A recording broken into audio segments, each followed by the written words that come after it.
exposing the murderous tendencies of the Fulani Janjaweed. But here we must do so. But first of all, let us pray. And I will pray in the language of heaven, the oldest language on the face of this very earth. Eze onye nwe anyị na Chineke nna nke pụrụ m ihe niile, eze ndị nsọ, onye anyị na-aja mma wee na-eto wee na-agọzi aha nsọ ya mgbe niile, onye ọ bụ naanị ya nwee ike niile, onye sitere n'okwu ọnụ ya sọsọ wee kee ihe niile bụ ihe kere eke n'ụbọchị nke taa, onye ọ bụ naanị ya bụ usu niile nke ndị agha, Chineke nna nke ụmụ ogbenye, Chineke nna nke ndị Biafra, Chineke nna nke pụrụ m ihe niile, onye anyị na-aja mma, onye ndị mmụọ ozi na-efe, onye mmụọ na-erubere isi, onye mmadụ dabere n'ahụ ya,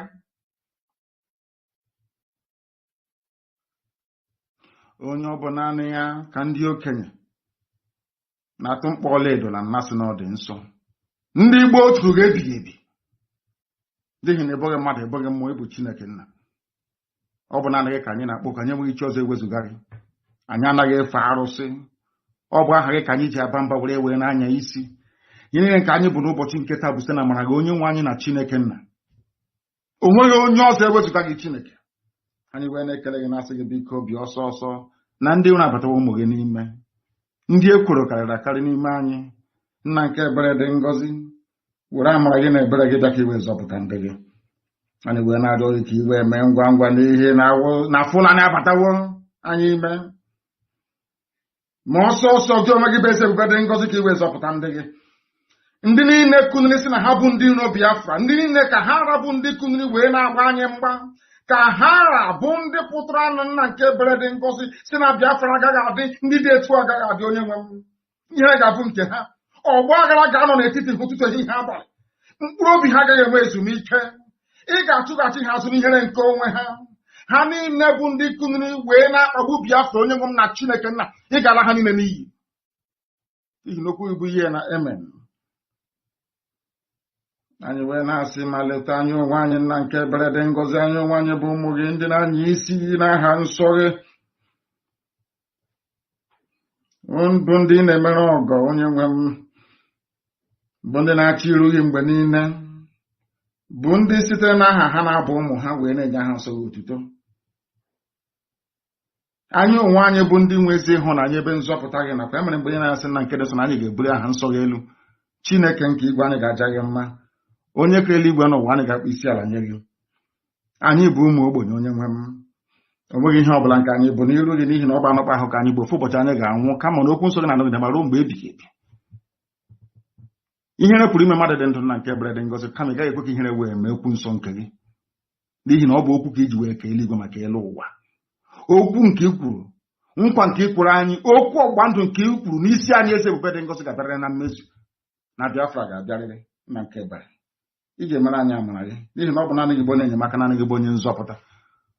Ọ bụ naanị gị ka a na-etu Elohim Adonai El Shaddai, onye dị nsọ ma ruo mgbe ebighị ebi. Nara ekele, otuto, nsọpụrụ, ịja mma site n'ebighị ma ruo n'ebighị ebi ka a na-arịọ gị. Ise ise ise.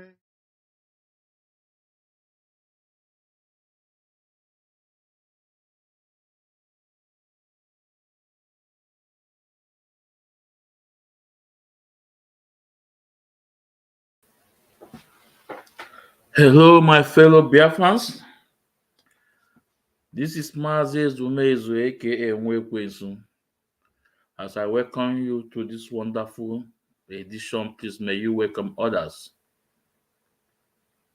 We are live at our various platforms. We are live at Ikechukwu Omade Ezumezu. We share our program there. Please, if you are watching out from there, please share and like. It's very important.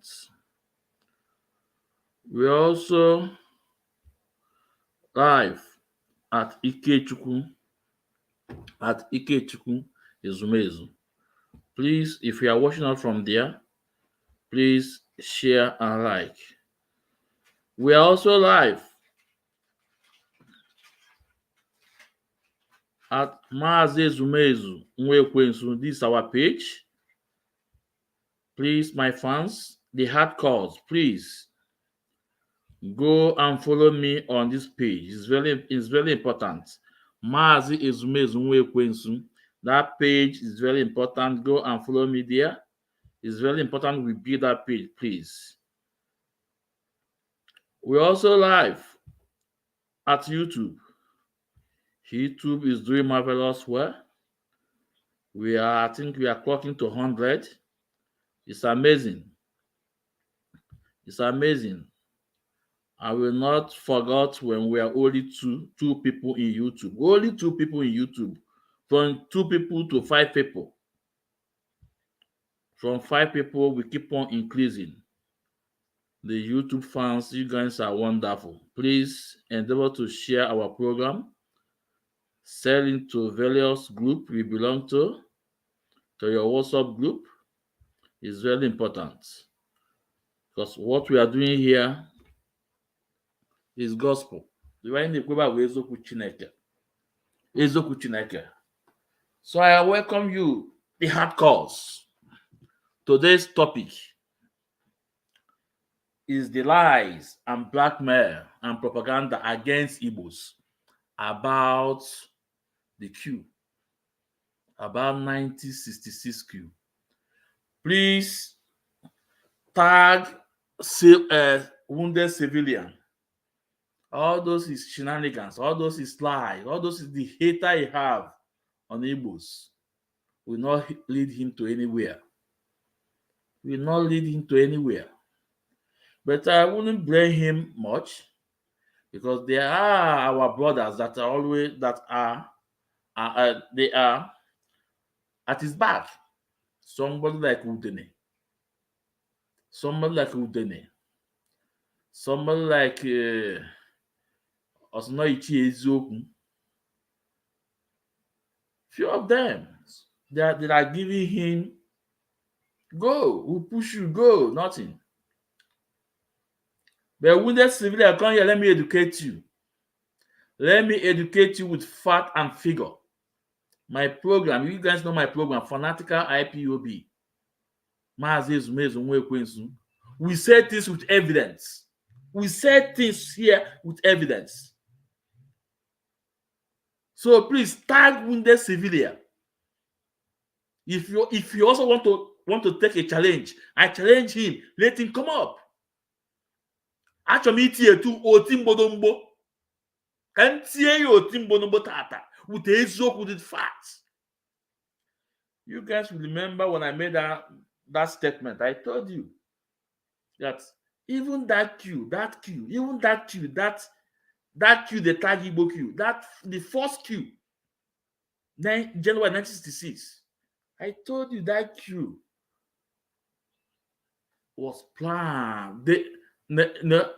Was planned by Britain, British government, and the Westerners. Let me say British government and the rest, including America. They staged that Coup just to do what? To make sure they destabilize Nigeria. Because then Nigeria economy was going up so well. Our money was so good. Our money then powerful. We don't need visa to go to America. We don't need visa to go to UK or even what is Germany. Nigeria was booming, and the West they are so afraid. And remember, oil was discovered in 1956 and was first exported in 1958. The Eastern region economy was booming. And on top of the gold, on top of the gold we have on the Eastern region, then they now discover oil in 1956. And the West, they know that this oil will serve in future. They need to tap on this oil. They need to have access to it. And then Zeke and the rest, and Tafawa Balewa and Ahmad Bello and the Awolowo.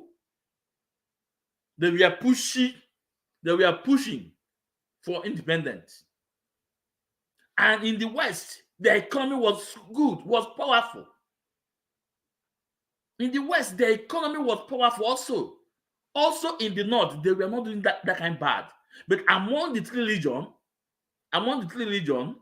the West, the East, the economy was top notch. The North was not that kind good, but they are still doing fine because they have granotes. We are doing fantastically good. We have no reason to go to America. Our people have no reason to go to America. Our people have no reason to go to UK, to go to Europe. No, because the economy was great. And the West, UK government, and the rest, they sit and plan that coup, that the January 1966 coup. I will give you guys the evidence here. So I want you guys to tag this wounded civilian. Let me educate him. Let me educate him tonight with eziokwu Chineke. Can tie you otimbodombo? Tag wounded civilian. Tag him. I don't need you guys to tag this Udene. No, that's enemy of his own people. So na. Wait,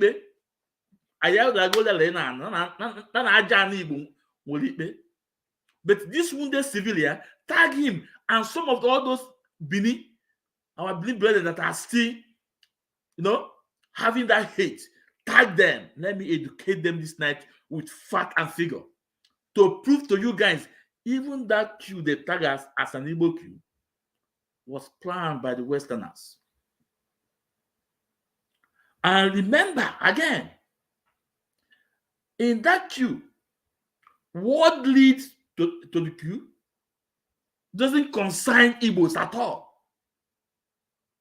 What caused the major thing that this major struck does not even concern Igbos. It's not even our problem. Because it was as a result of the eye in the Middle Belt and in the West between Akintola and Awolowo. But these people will not tell you guys this. And it's as a result of, again, some of the politicians are taking 10% in any project they want to execute.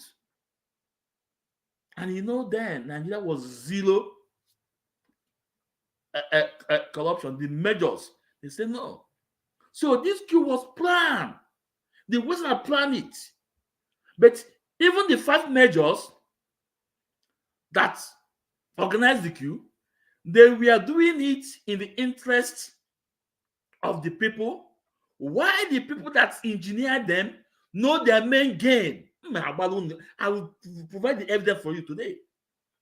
Know their end game. Their end game is that to do what? To make sure that they disorganize the government in Nigeria. To make sure that the North and South is cut and lapped. To make sure that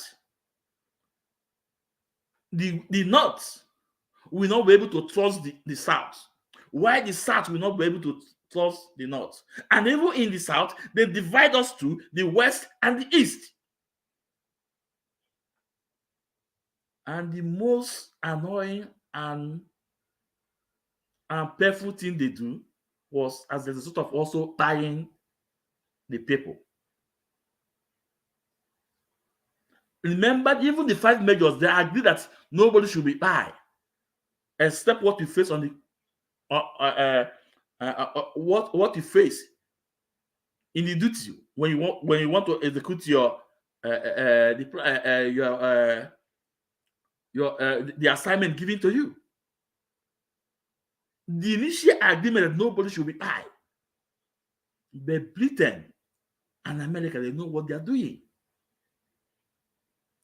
Now ask yourself,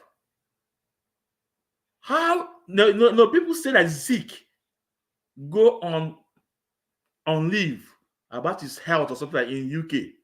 How did Zeke that point in time move to UK?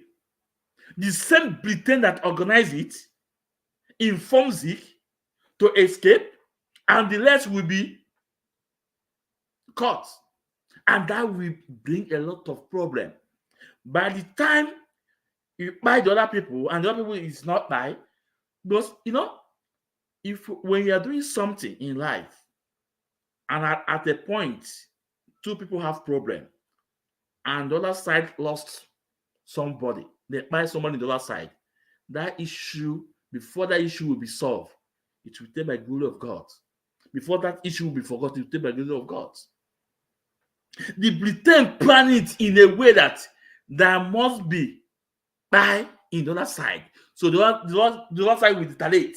This will retaliate. That confusion will come. This was their plan. Now let's go to action. Now, my evidence tonight, I said tag wounded civilian. All those videos is cutting video of a Ben Wabeze. Ben Wabeze saying Ojukwu is looking for power. All those is irrelevant. You know what happened between Ben Wabeze and Ojukwu? We know. No. So the videos I'm going to play today, the evidence I'm going to show today is number one man. And who is that number one man? Gowon. Yakubu Gowon. We will hear from Yakubu Gowon. We shall hear from Yakubu Gowon tonight and other people. Oh, this is Mazi Ezumezu. When I say things, I bring evidence. Even the thing matter with Timbodombo with truth. Tag this time off here. Tag him. Wounded civilian, Okoko. And I challenge him in any debate. Let him come up. So, we're going to play this video from Yakubu Gowon. When he was interviewed in America, and he tell us the story. How on the way coming from UK to Nigeria, through the ship, they don't even use plane. Plane is not that, through ship. The question they ask him and his response. From there, you will be connecting the dots.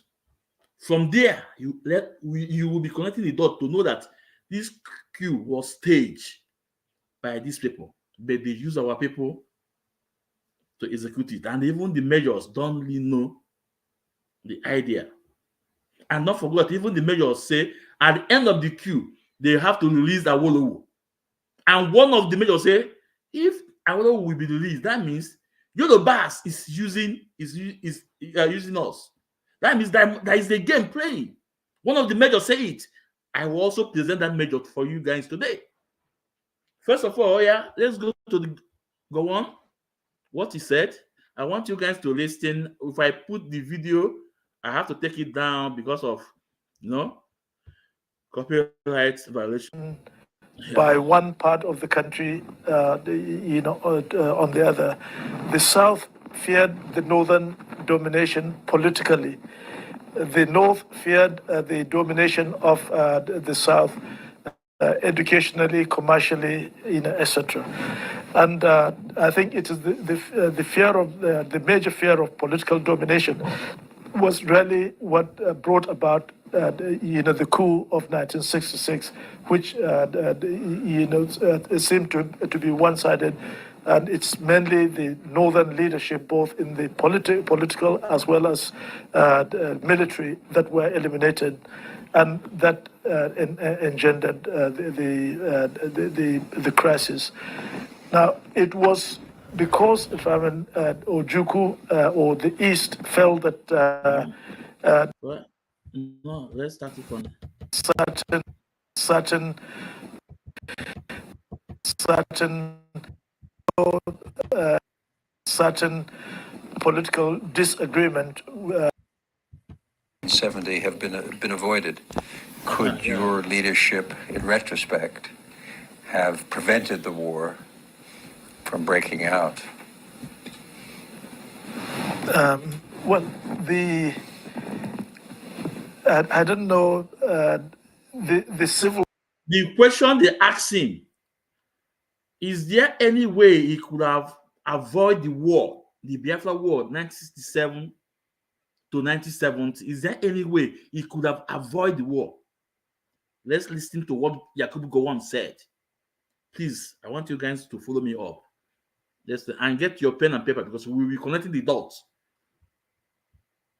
War broke up as a result of certain political disagreement within the country, especially between a group of Nigerians and the other, between the South and and the North. Well, when you say South, Southeast. The war was about oil. No. Oil is not part of it at all. Well, the Igbo wanted more control. No. Do you hear the question? The man threw the question for him. Is it not about the oil? About the oil? Remember what I said? I told you guys. The oil they discovered in 1956. And they first exported in 1958 at Olobili in present-day Bayelsa State. So the man asked him, the white man asked him, is it not about the oil? Let's listen to his comment. He said, no. No, let's listen. I think what really started it was the problem, the coup of 1966. Apart from the basic problem of the fear of domination by one part of the country, on the other. The South feared the Northern domination politically. The North feared the domination of the South educationally, commercially, etc. And I think it is This is a brutal lie. How will the South be afraid of the North about instead of politically? How? Because even then, the Easterners, the South, Igbos, we are more in numbers in government. We are more in numbers in government. The highest military rank was Agri is there. Zeke was doing fine. In the East, the economy was doing fine. Even in the North, some of our people go in the North to help them to work because they don't have more educated. They are not more educated. Then they don't have more manpower. When I mean manpower, I'm talking about being in top of the federal high level, being educated. But in the West have it all. West, as a matter of fact, the West, they have TV before France. The Yorubas, they have TV station before France. Go and verify. So how will you say the South is afraid of the North because of a political issue? How? As a matter of fact, we are all over. The first civil of Ibadan was an Igbo man. Lagos was an Igbo man. The first university councillor in Ibadan is an Igbo man. The first university councillor in Lagos is an Igbo man. We are all over. In the military, in civil, in politics, we are all over. We are doing fine. Why all this lie? Let's continue. The fear of the major fear of political domination was really what brought about the coup of 1966, which seemed to be one-sided And it's mainly the northern leadership, both in the political as well as military, that were eliminated, and that engendered the crisis. Now, it was because, if I'm in Ojukwu or the East felt that after what happened in January and July, and a lot of the killings in September, in August, September, October, and subsequently, that the Igbos had to run to their own particular area. And I know that I had to even make sure that the soldiers separated, for a while. Otherwise, you never know what will happen. The animosity if they are within the same barrack. So I had to allow them to go back to their domain. Now it was, when Ojukwu, the East, felt that they have no, because of what has happened, they have no further stake in the country. They decided they wanted to break away from the country. Now, that was really what brought about the civil war. And of course, I said, as a soldier, I'm supposed to defend, my nation, and now as a head of state, I cannot allow the nation to break up. Like Winston Churchill said that he was not made prime minister to preside over the dissolution of the empire when India was wanted to become independent. So that was the point, and I decided that we should not, I should not allow Nigeria to break away. We will not allow any part to secede. Now, of course, Ojukwu wanted, if they secede. Biafrans, and also Nigerians have listened to me. Listen to what Gowon said. Gowon said we will not allow any part of the Nigeria to succeed. This was his statement. But it was the same Gowon that succeeded Bakassi to Cameroon. Do you see how evil people can be? African people I will not allow any part of Nigeria to succeed. That is why we went to war. But it was the same you that succeeded Bakassi Peninsula to Cameroon, not because you want to buy our fathers.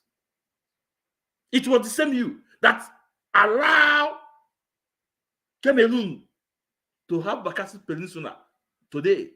Or today, officially, Bakassi Peninsula belongs to Cameroon. Just because of the war. Because of the war agreement we made. Let's continue. If he succeeded, yes, with the oil, the major oil is in his own part of the country. At that time, is in the eastern part of the country.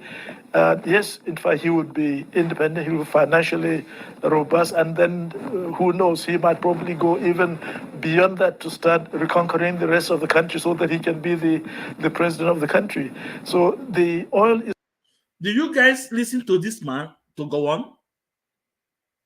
He said yes. He said they find oil in part of southeast.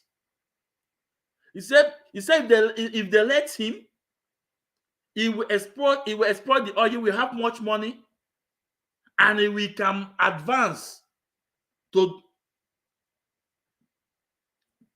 conquer the rest of the people.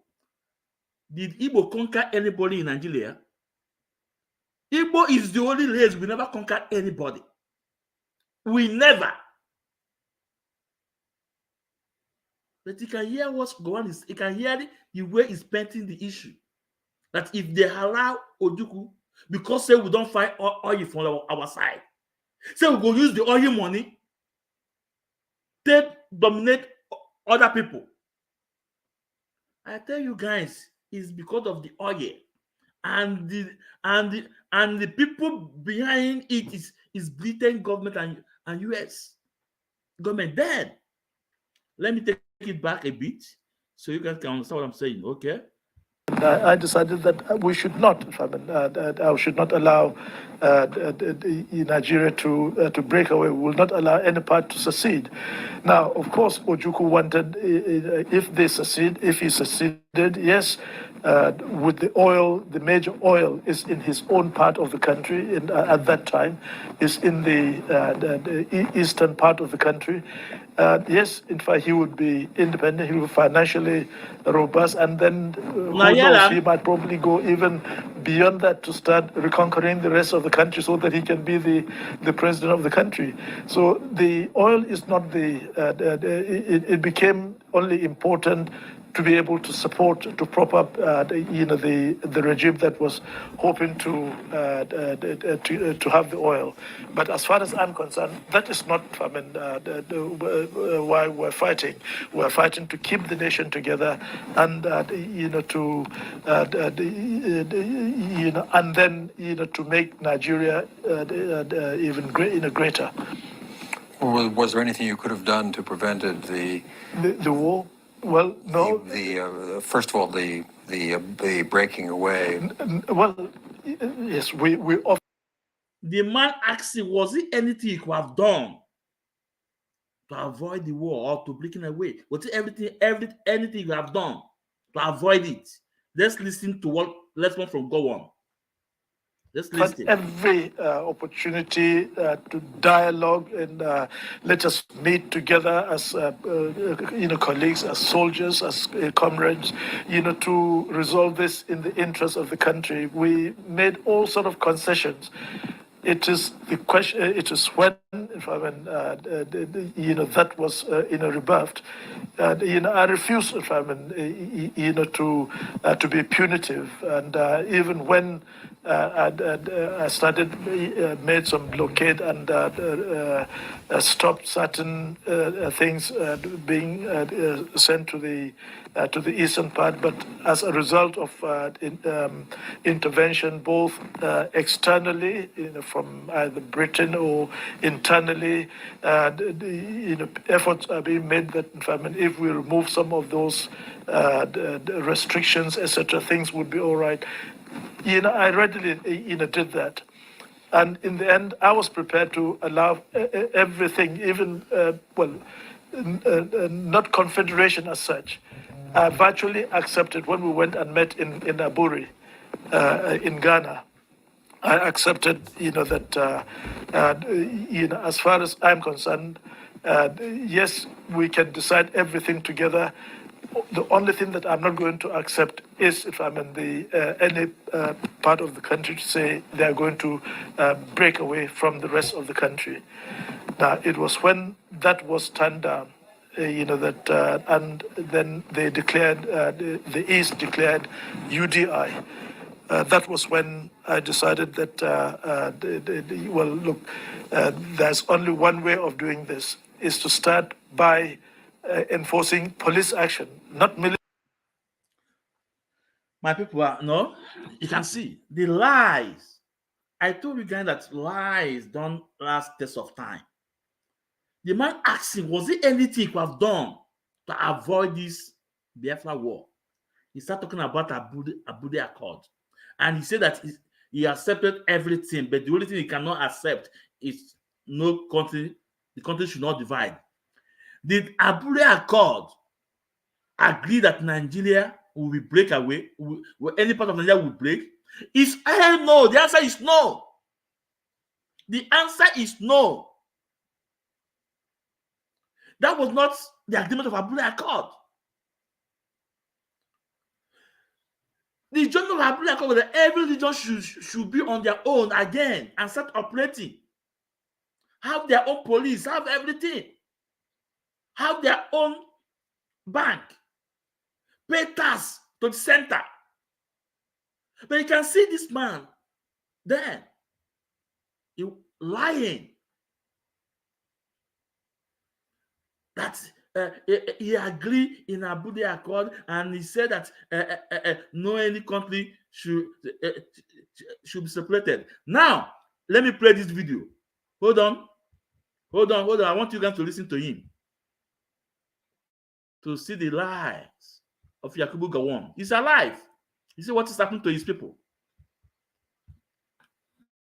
Okay, I want you guys to listen to him. Interpretation, of what Aburi, meant.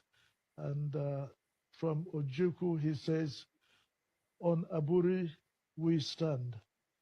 And I say, from Aburi you will fall. So You that hear was it? probably the beginning of, if in fact you said it is the interpretation, of what Aburi, meant. And from Ojukwu, he says, on Aburi we stand. And I say, from Aburi you will fall. So Do you guys hear it now?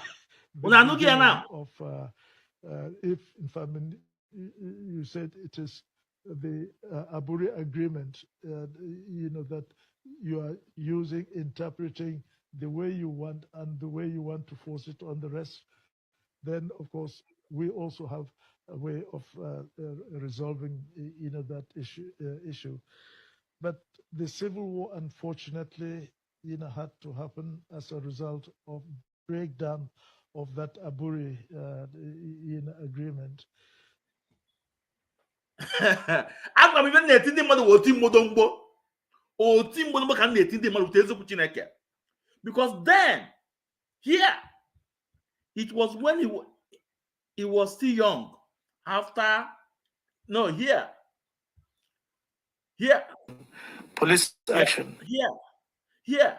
He was when he was still young. And he went to America. That was after they overthrew him. He was still young. But here, the second one I pray when he accepted that Ojukwu say, on Aburi, he stands. And he said to Ojukwu, on Aburi, you will fall. He was getting old. The light cannot wait anymore. He's getting old, and he felt that I need to tell them the truth. And he went ahead and said, if this is a bully, he said that everybody will have to agree that that they don't have to agree with him. And they went to war. And at the end of the day, he said he regretted going to war. Let me pray it for you guys. I want you guys to listen.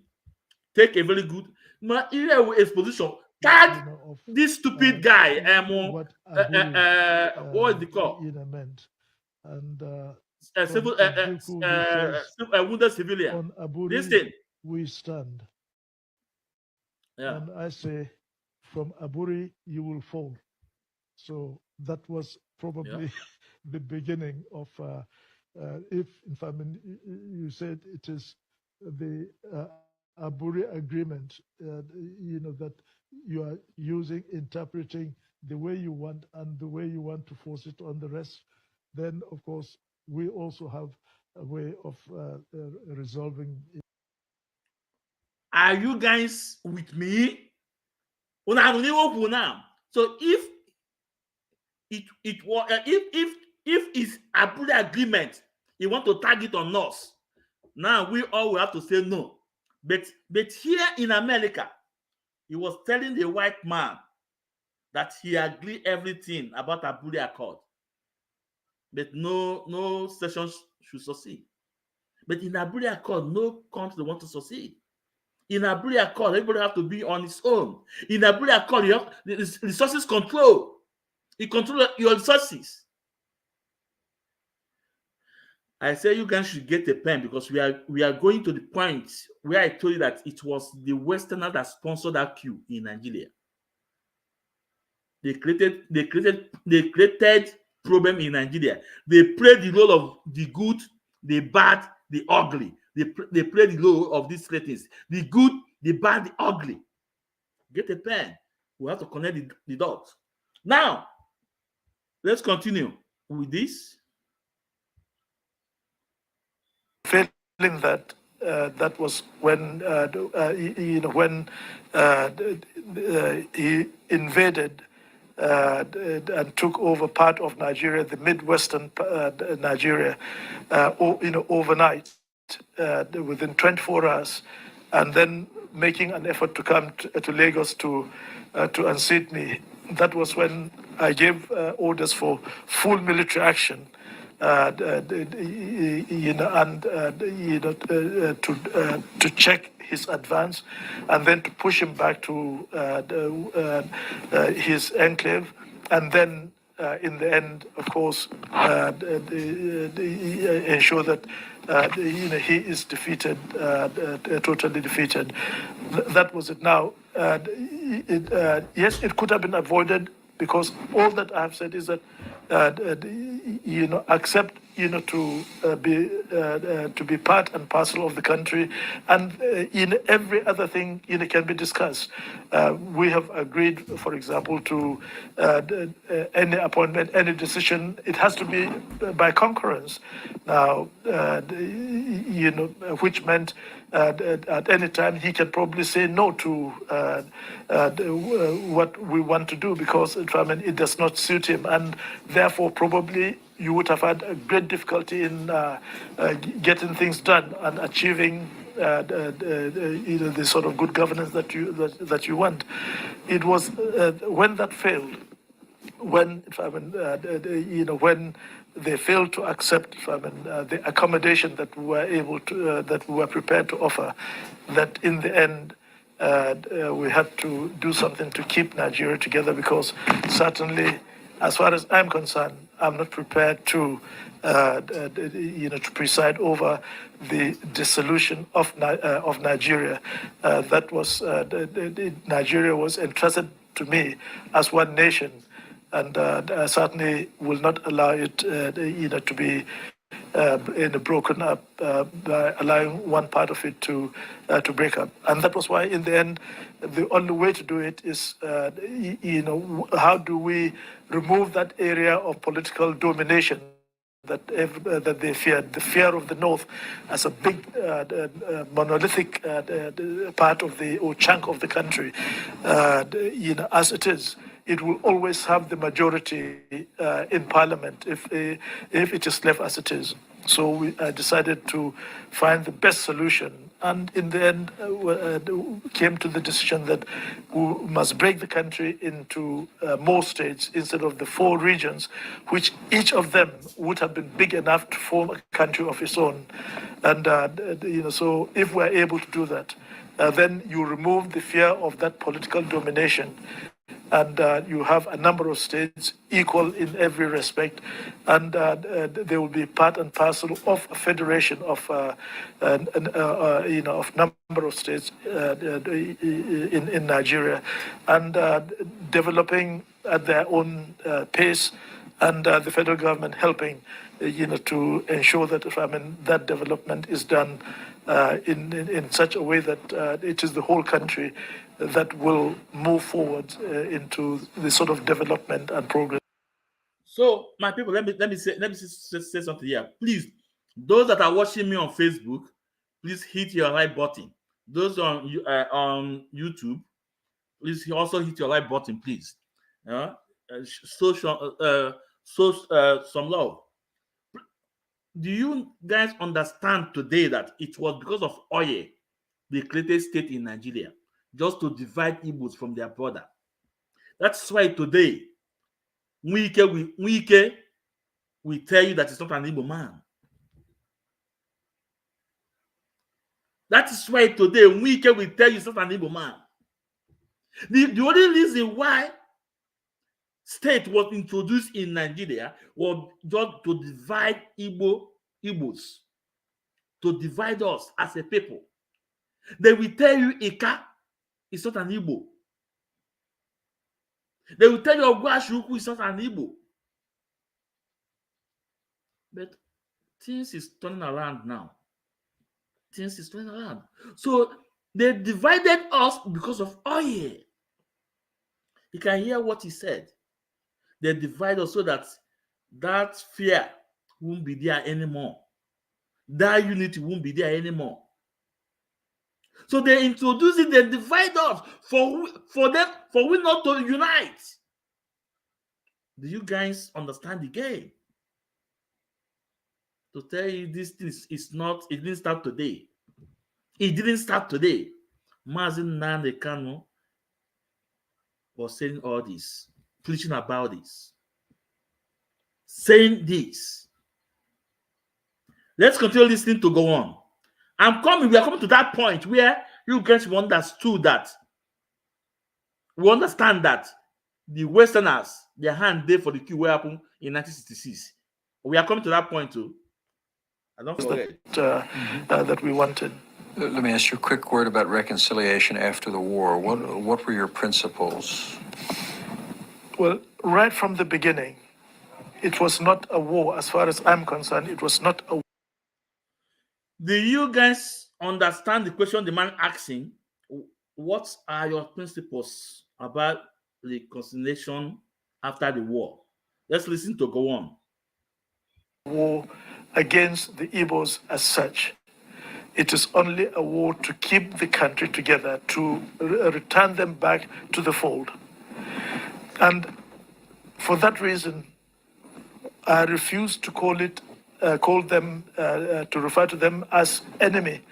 You will find that there is no record anywhere where I ever referred to them as enemy. Yes, refer to them as rebels.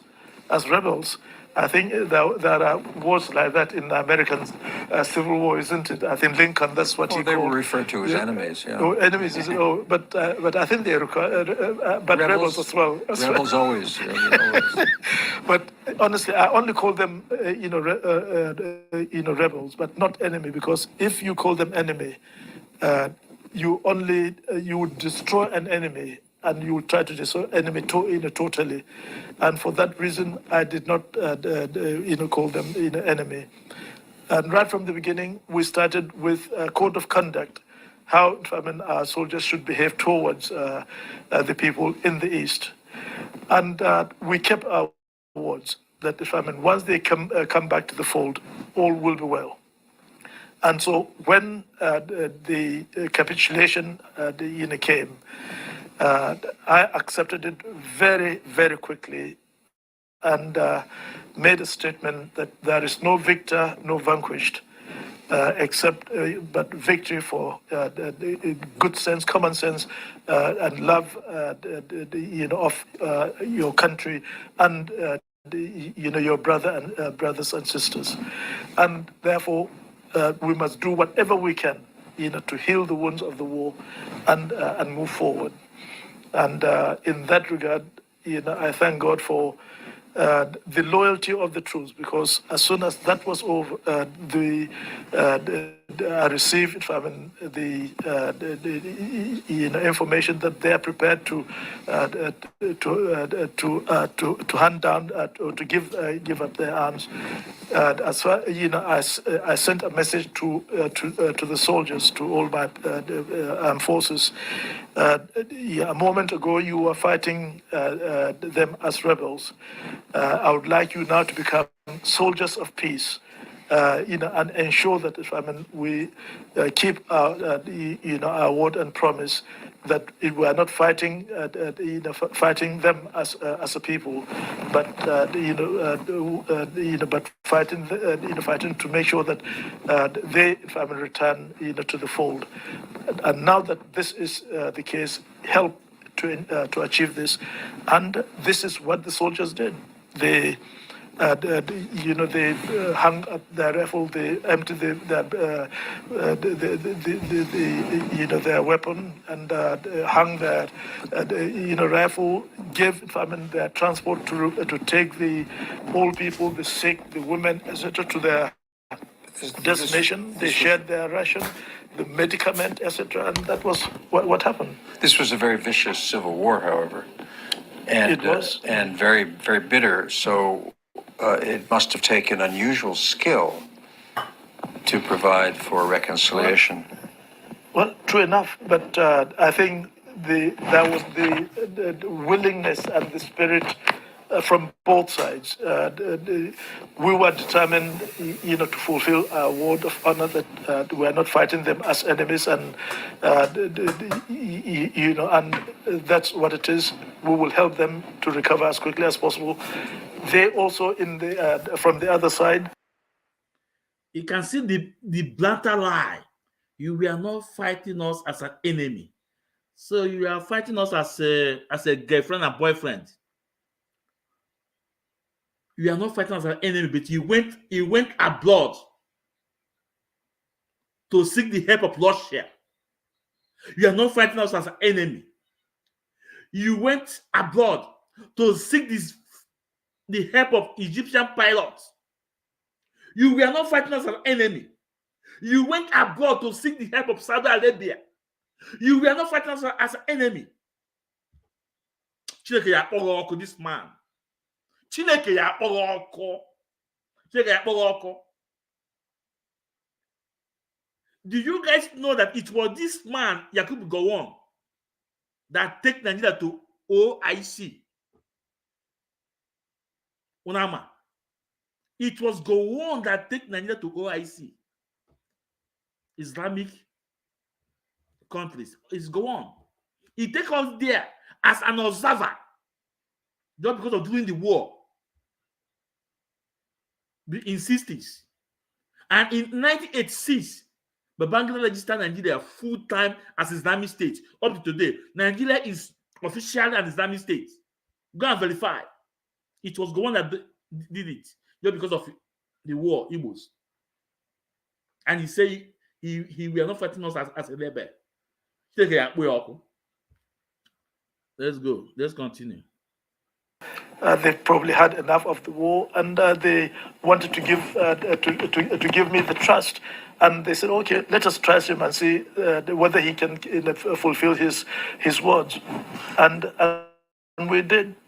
And within from that January to October, they were able to have sufficient rehabilitation carried through in the war-affected areas, such that they are able to feel confident enough to return to the fold and to participate in that second national development plan as equal state and people as any other state of the federation. And for that, honestly, we thank God for that, and that we're able to achieve that. And I said, I was lucky. Unlike Abraham Lincoln, he did not survive to see through his program of reconciliation and probably the reconstruction that he would have been able to undertake. I was lucky enough to have survived and to have seen and to have presided over that reconciliation, rehabilitation, and reconstruction. Let's end with this question. My people. Careful.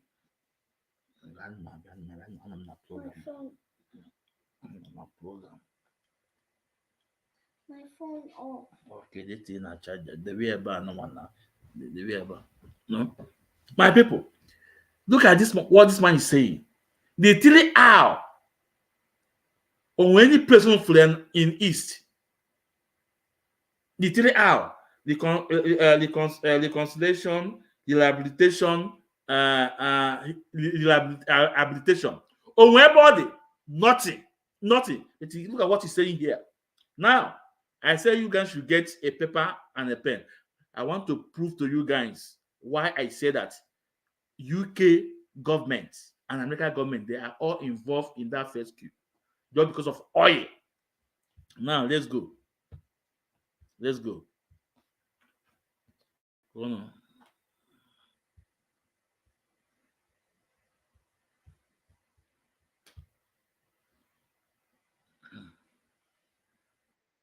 Political soldier.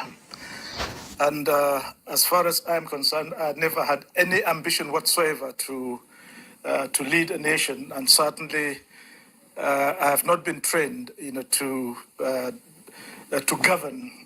Yes, trained to be loyal to the government of the day, to take orders from my political masters. That was the way we were brought up, and that was the way it was.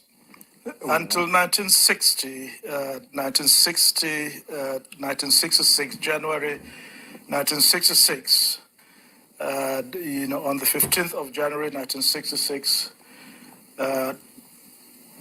all of a sudden, without any expectation, there was a coup in Nigeria.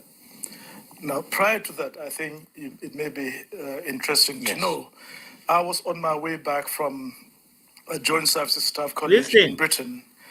And on my way back on board the ship, I don't know why. I think when a lot of people knew that I was a soldier, they kept on asking me, "Do you think that a coup could take place in Nigeria?" And I said, "A coup? Impossible. It is not going to happen. It cannot be. We are an apolitical army, and relationship between us and between senior and junior officers is on such good terms that such a thing could not happen." And they kept on asking me this, British, Nigerian, and Ghanaian, Sierra Leone, all those on board the ship. And I kept on saying, no, it's impossible. But as it happened, Connect the dot. After he went on military training in UK, he was on the way back to Nigeria. He boarded on the ship, and according to him, he said they find that he was a military man. They now ask him, can coup take place in Nigeria? He said no. They said that cannot happen. And he said that people that are asking him that question was Britain. He just including Nigeria and other African countries. He said they keep on asking him, it is a coup go happen for Nigeria? He said no. And people when they ask and so now Britain. Then let's listen to what he said. Let's play it to the end.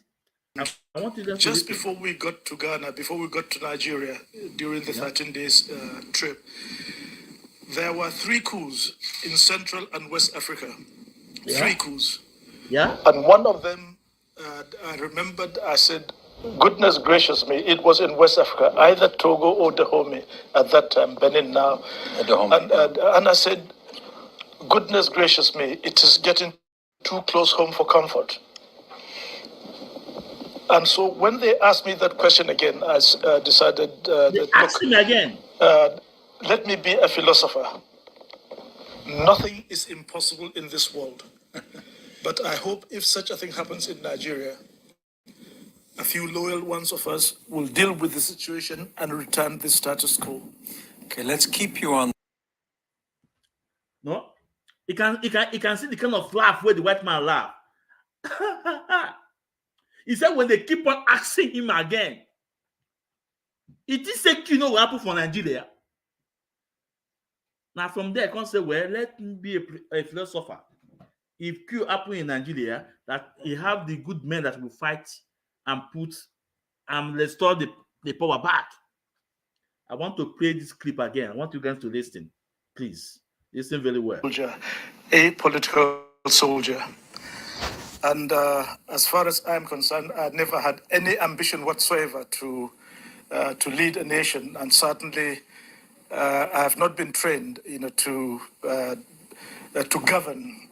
Yes, trained to be loyal to the government of the day, to take orders from my political masters. That was the way we were brought up, and that was the way it was. Until 1966, January 1966, on the 15th of January 1966, all of a sudden, without any expectation, there was a coup in Nigeria. Now, prior to that, I think it may be interesting to know, I was on my way back from a Joint Services Staff College in Britain. Please, I want you guys to follow this from this moment, follow it up. He said he was on the way back from UK to Nigeria, boarded by ship. Just follow him up, please. Just listen. Let's follow it up. And on my way back on board the ship, I don't know why. I think when a lot of people knew that I was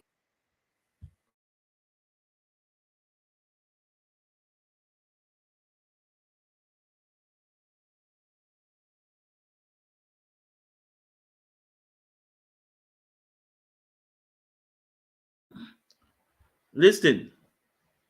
Oh, yeah? That I was a soldier. They kept on asking me, do you think that a coup could take place in Nigeria? And I said, a coup? Impossible. It is not going to happen. It cannot be. We are an apolitical army, and relationship between us and between senior and junior officers is on such good terms that such a thing could not happen. And they kept on asking me this, British, Nigerian, and Ghanaian, Sierra Leone, all those on board the ship. And I kept on saying, no, it is impossible. But as it happened, just before we got to Ghana, before we got to Nigeria, during the 13 days trip, there were 3 coups in Central and West Africa. 3 coups. And one of them, I remembered, I said, goodness gracious me, it was in West Africa, either Togo or Dahomey at that time, Benin now. And I said, goodness gracious me, it is getting too close home for comfort. And so when they asked me that question again, I decided that, look, let me be a philosopher. Nothing is impossible in this world. But I hope if such a thing happens in Nigeria, a few loyal ones of us will deal with the situation and return the status quo. Okay, let's keep you on. So, my people, he was on the way back to Nigeria, and they found out he was a military man in the ship. They keep on asking him, can coup take place in Nigeria? He said no for the first time. He said before they arrived at Ghana, 3 countries in Africa, there's a coup. And he said it was too close home to be comfortable. You know? And when they asked him again, he said, well, if it takes place, say they have men who can withstand it. Then he was on the way. He himself never reached Nigeria. He on the way. From UK they come. White man, they ask him. So how come these people know there will be a queue in Nigeria? How come these Britons, when they ask them this question, no, there will be a queue in Nigeria? How come? Now let's continue. Let me bring this up, okay? I had attended this course at the Joint Services Staff College at Latimer, which was a senior course for senior advanced officers, where I studied strategy and tactics, etc. And of course, whereby all you learn about each of the 3 services, and this in the end turned out to be a blessing in disguise, because during the Civil War, I think that experience, that training, certainly came to use, and I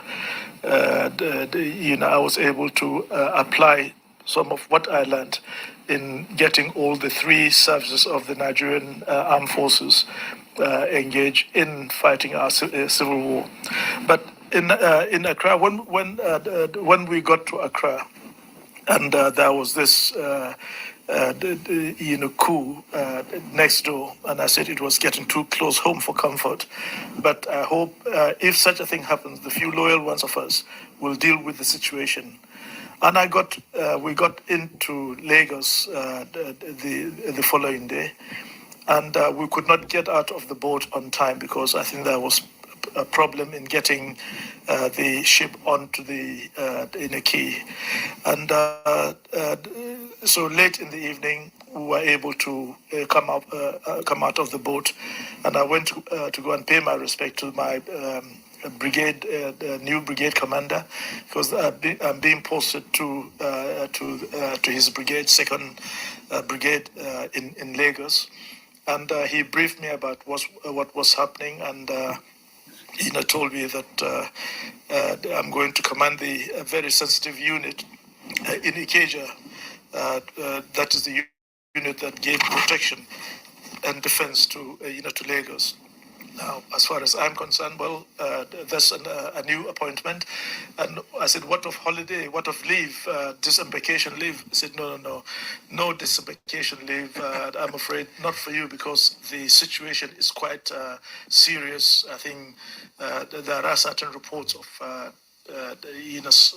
some underground swell, of disaffection, and probably there is no time for you to have your leave.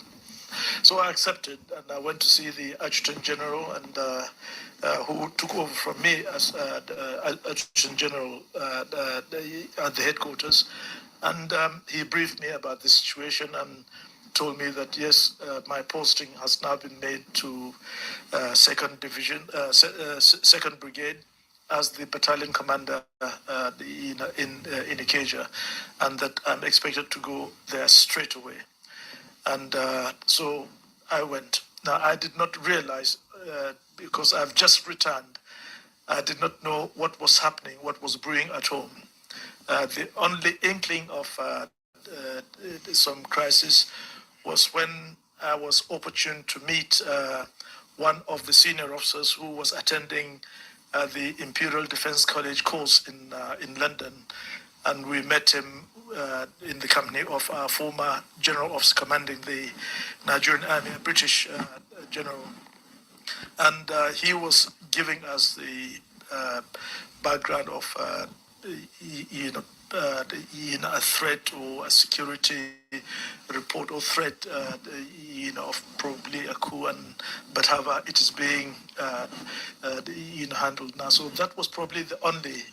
And you were a general at this point? No. I was a lieutenant colonel. Lieutenant colonel. I was a lieutenant colonel, and so so when I sailed, there was that one at the back of my mind. But as I've said, I never thought that there would be a coup in Nigeria. And then when we got to Lagos, of course, 48 hours, less than 48 hours, in fact 36 hours after I arrived, there was a coup, and practically all my colleagues, especially.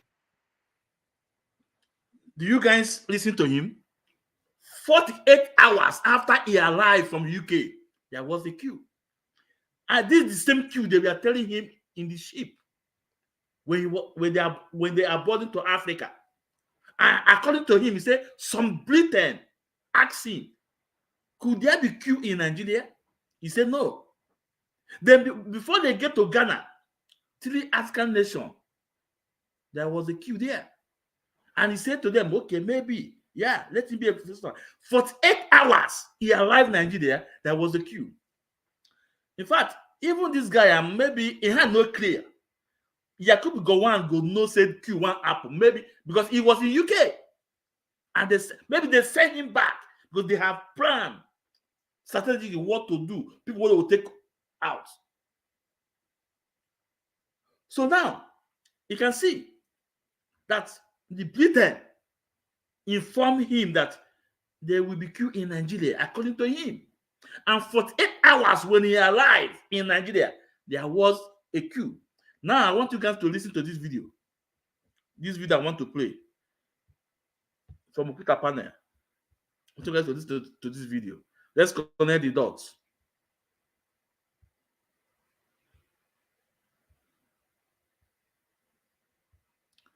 Let's connect the dot about the queue. I want you guys to listen.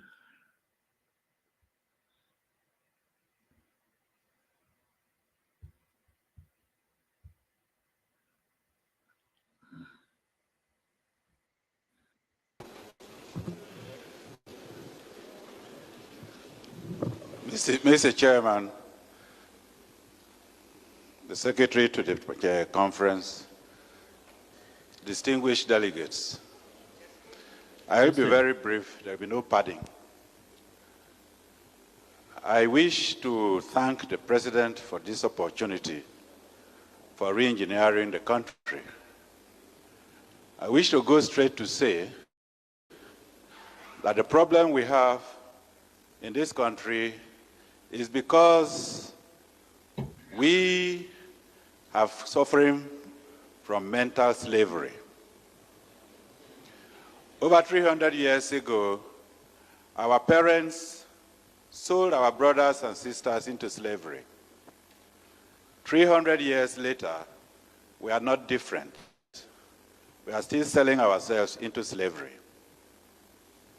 There is no originality in this country. This is the root of the problem we have. Those days, the price for the slaves were trinkets, beads, gunpowder, gin, thank you very much, and so on. The price today is foreign aids. The price today is political influence. The problem we have is not of our own making. And unless we address those issues, our collusion with the colonial masters is going to cause us more problems. If we look all around, look at the ceiling, there is nothing that is new, nothing indigenous in this hall. The country itself is not indigenous. Even the coup, we are blaming the military. Even the coups that we have is not of our own making. I believe there is the author of one of the books I have read in this conference who stated that the idea of a coup was first suggested in one of the military conferences they attended in America. I will go straight to read. No.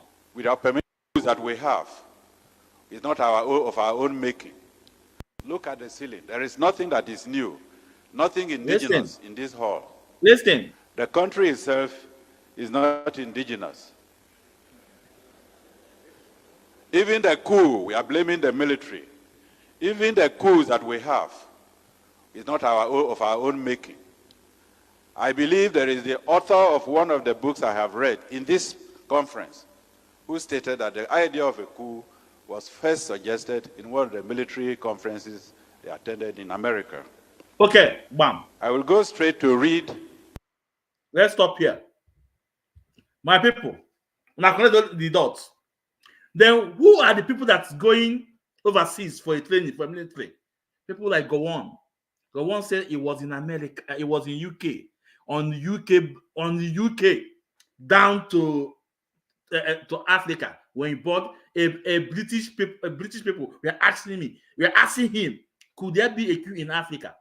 But you hear this man telling you that even the coup was suggested in a military forum in America. Do you guys connect the dots? When I say that the Britain government and US government, they play the role of the good, the bad, the ugly. Because of oil, they want to put problem in the land. And ask yourself, why didn't the Q got the Eastern region? What is his name? What is his name? Okpala. Why didn't they got Zeke? All those people, these foreigners gave them information because they want them to escape from the queue. And the rest of the people will be so bitter. So your people escape and you got our people. This is a game plan. A game plan to destabilize a nation. These foreigners. It's a game plan. And you can hear from Gowon tell you that British were asking him. But I don't believe him, what he's saying. He is part and parcel of this queue. He knows. You know, 48 hours go on in Nigeria, there was a queue. They waited for him to arrive. And the queue take place. Because they know at the end, Gowon will be the head of the head of military. The head of Nigeria, military head of Nigeria. This was a game plan. Now, let me also bring you one of the major that participates in the queue. And I want you to listen from the major. First of all, First of all, I will bring a place where he talk about the reason why they struck. I want you guys, I will play it, then I have to bring the second one again. Let's connect the dots. These people use they use us. Let's connect now.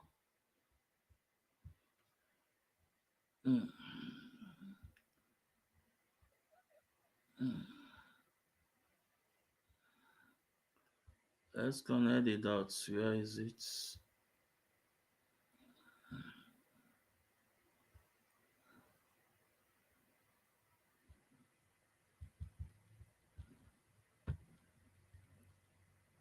Hold on.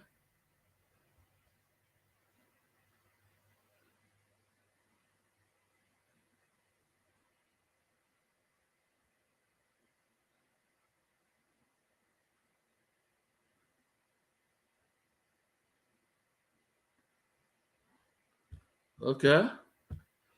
Yeah. Okay. Now I want people to listen. One of the in major. your book, you tried to state the reasons why you people gathered to organize the coup. You're right. Now, thinking back now, do you still regard those reasons as valid? Very. Listen, for a military takeover instead of a democratic change of government. You understand the question? The reasons were as valid then as they are valid today. The killings in the West and the killings in TV area prompted, in fact, an action from us. And there were other reasons. They're all enumerated in the book I had tendered. Now, you use the rank colonel now. Do you guys? Yeah, this is one of the major. I think this man died last year. He's one of the major. He said the killings in the West and the Middle Belt make the coup to take place. And why is the killing in the Middle Belt and the West? Why? It was between Akintola and Awolowo. Between Akintola and Awolowo. Akintola was having the back of the North. They want Akintola to be in the power. Why the West want Awolowo to be in power? This is not, it's not our problem. It's not the Igbo man problem. But just because this was game plan, and Nzogo, may so rest in peace, he's a gallant soldier. Those majors, they were acting just to bring the glory of Nigeria back. And not Igbo coup. They were acting to bring the glory back, but they did not know that they were used by some people somewhere. Now I want to bring the second video that will bubble your head from the same man. You guys listen. I want to just sit down. Tag this wounded civilian. Let me educate him. Can't say your team Modombo.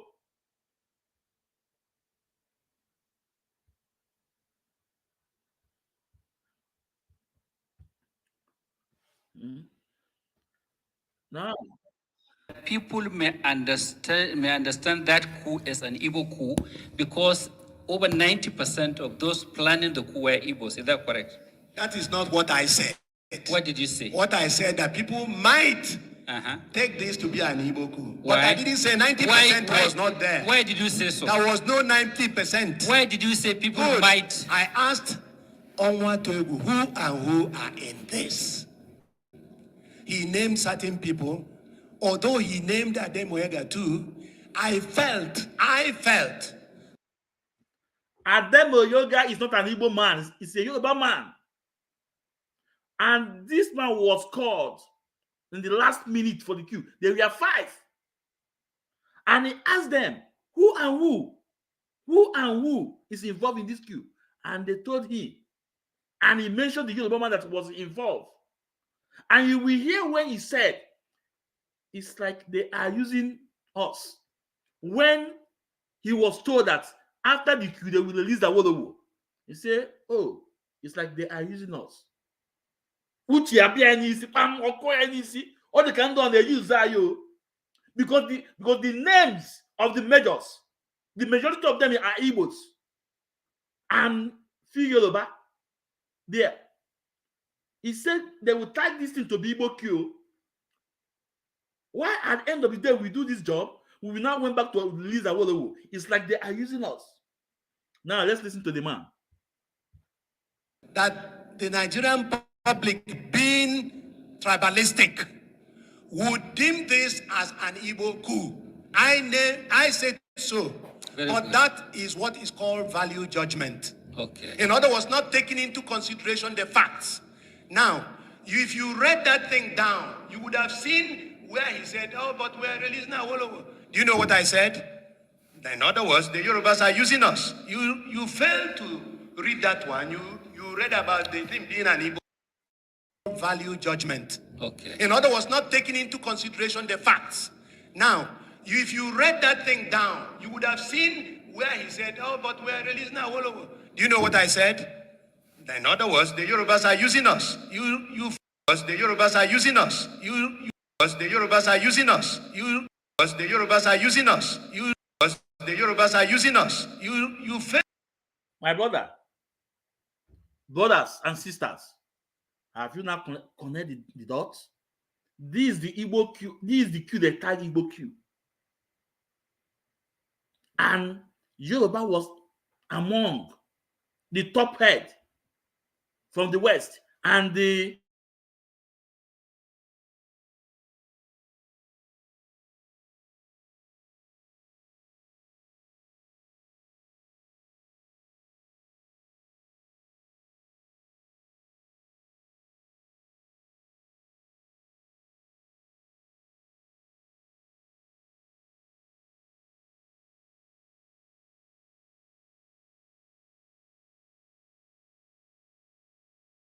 solid is my solid fans is my network. You know, you are hearing from this man. It's one of the major. And guess what? It was on the Okuta panel. Guess what?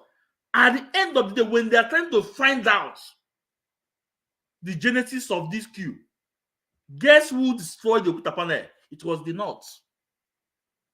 It was the same North people that destroyed Okuta panel not to complete his mission, because they have getting close to all the shenanigans, all the play, all the game about that 1960s coup. The same Northern has destroyed this panel, Okuta panel. The same Northern has destroyed the Okuta panel, but they will come out and say Igbo coup. Argue you don't see destroy the 34, put destroy the general government, put this, put that. Before then, Igbos were excelled in various departments in government. Our economy was booming. The West, their own was booming. We now discover oil again upon what we have too. Now let's listen to this man. I want you guys to listen to him. To read that one, you read about the thing being an Igbo coup. I'm interested in the issue raised by Ohaneze in your petition, that it was wrong for anybody to assume it was an Igbo coup. It is wrong till tomorrow for anybody to assume that is an Igbo coup. When that person would have committed what is called value judgment, a judgment not based on facts. That was what I meant. When you killed all the Northern and Yoruba political and military leaders, and you didn't kill your own? What about Colonel Unegbe? And by the way, let me also explain. Colonel Unegbe was killed in Lagos. Why? Not because he did not hand over any key. I'm happy that IBM Haruna, a soldier, is here. He knows that no quartermaster general holds a key to anything armory. Why was he killed? He knows he was killed. It's in my book, which I tendered. He was killed because he was accused of making money from his job. In other words, he was a quartermaster general. He was making money from his job. So he was enriching himself. That was why he was killed. So he was not. So I want to correct this mistake. So he was not a victim of that attempted coup. He was killed. No, listen. Brigadier Mamalari, Kur Muhammad, and the rest were killed as part of the coup. This one was killed because he was making money. So he was not killed as part of the execution of that coup. Is that what you're saying? My lord, there were various reasons why the coup took place. Okay. There were various, in fact, Hydra-headed reasons why the coup took place. Yeah. Some people enriched themselves and they were killed. Some people were involved in the killings in the West and the TV area, and they were killed. Some people did a lot of other unsavory things. By the way, they talk about killing, and I'm repeating what I said at Enugu. It was never decided that anybody should be killed. Now, why was people disagreed on what should happen? I don't know how many coups you've taken part in, but it is never decided this man must be killed, that person will be killed. But you depend on what you see on the ground. So if there was opportunity to kill, we kill. What do you mean by you depend on what you see on the ground? These are soldiers, you know. Depending, for instance, if you are fired at, you fire back. All right? It's as simple as that. And I gave an example of somebody who wasn't killed. He was. Do you know why Sardona was killed along with his wife? Do you know it's in the book? Simple. Why must I? I told you we need your evidence here. But the commission here has read my book. If they have not read my book, Nigerians, they probably are reading it now. Nigerians want to hear what you will say of the reason behind killing Sardona and his wife. You talk about killing again. I was not involved who went to the house. Even though, I must tell you this, I take full responsibility for the coup of January 66 because it was a collective responsibility. Very good. Okay, are you aware of the reason from your coup plotters why Sardona was murdered with his wife? If you don't know the reason by now, then I'm afraid you should go and find out. My lord, it's all in my book. My lord, the witness should be told that he's supposed to answer you my are question. whipping up emotions. I don't want to get involved in that. Ask a simple question, simply. It will make us progress.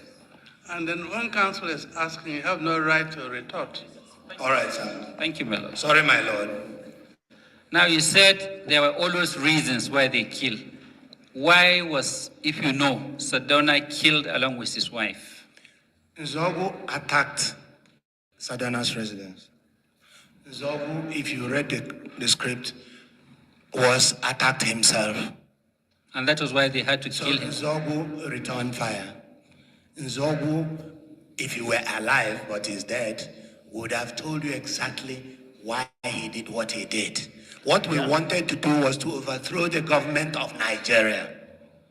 To overthrow the government and stop madness. And overthrowing the government means suspending the government of northern Nigeria, leaving the government of western Nigeria, you see, and then deliberately refusing to arrest Ironsi. Let me elucidate this matter. It is true that Akintola was killed in the West.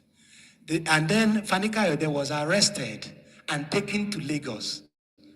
That is the RV, rendezvous. Now, when the soldiers got to Lagos, they found that Ironsi's troops had already seized Lagos. And so they ran helter-skelter. And as you well know, some people ran to Ghana, some ran to other places. And therefore, there was no time to declare anything in the West. You should have known that. And there was no time to arrest or kill Okpara in the East. Again, we talked about Okpara having been receiving somebody from abroad, a head of state from Cyprus. Macarius, Archbishop Macarius. You gave that and he was arrested as soon as, and by the way, one of you was the one who took over the radio station. Even though he's dead again and he can't say his own mind. Now, listen, it was who took over the station. My friend, we're not here for stories. What I'm trying to tell you is restrict yourself to my answers to my questions, please. Now, you gave consideration to the fact. You see, he don't want the man to explain about the coup. He don't want the man to explain, to give more details. After getting closer about this 1966 coup, how he was planned, the same Northerners destroyed the Okuta panel. They refused to come. They destroyed the Okuta panel.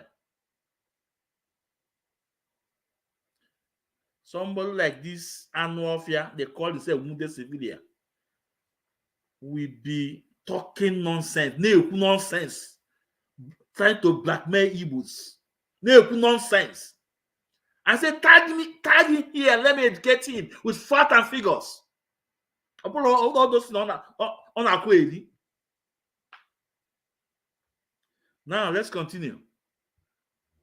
That Opara was expecting a guest. Not expecting, he had a guest. Yes, he had a guest. Listen now, listen. He was arrested. Listen to the question. Now, in some of the books written by some of your coup plotters, you had to wait for Sir Ahmad Bello to return from Lesser Hajj to execute the coup. I wrote that in my book. Yes, why did you do that? And if the intention was not to deliberately kill him. It is the truth. If you did not wait for him to return, he might bring in troops from abroad, particularly from Saudi Arabia or from any of the Islamic countries. Why didn't you wait for Dr. Azikwe to come back?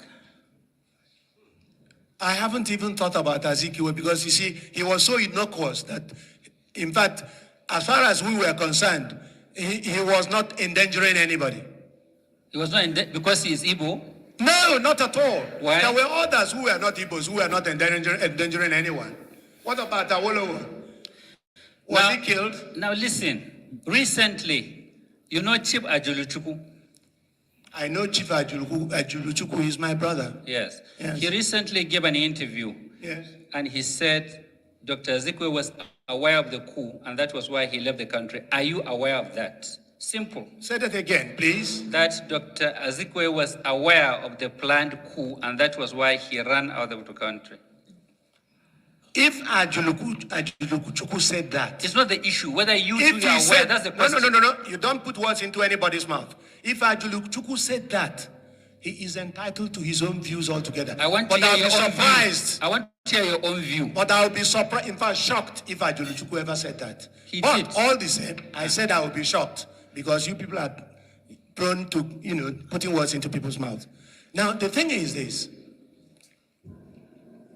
With regard to Zik knowing or not knowing, we were anti-Zik. If you recall that Nzogo talked to Sakashim Ibrahim, he said these people like Azik, we were an Okpara and others we were looking for. If you recall, and it's written down in black and white in your own book. That is not the question. The question is simple. Are you aware that Zik knew about the coup and that was why How could I know that Zik knew about the coup? I was at Kaduna.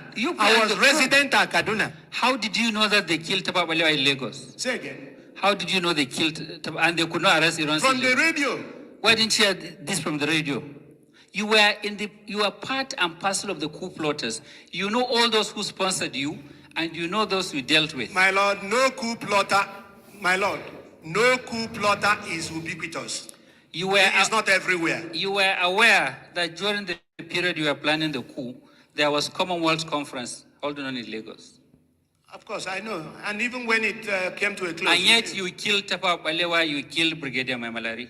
He wasn't killed on the day of the Commonwealth Conference. You waited for them to go first. They were not killed on the day of the Commonwealth Conference. Okay. Let me put this to you, that Opara would have been killed. Listen, if you have no right to put anything to me, please. It will take another 4 years before you start putting it to him. Yes. You got to go My to lord, law I should have read law. All right, let me expatiate. I don't want to hear it. You are aware that Brigadier Maimalari was killed on his party's wedding day, the day he was organizing a party for his wedding. I heard he was killed and I wept. Very good. Because this is where I said everybody didn't agree about killing anybody. Okay. They had disagreements.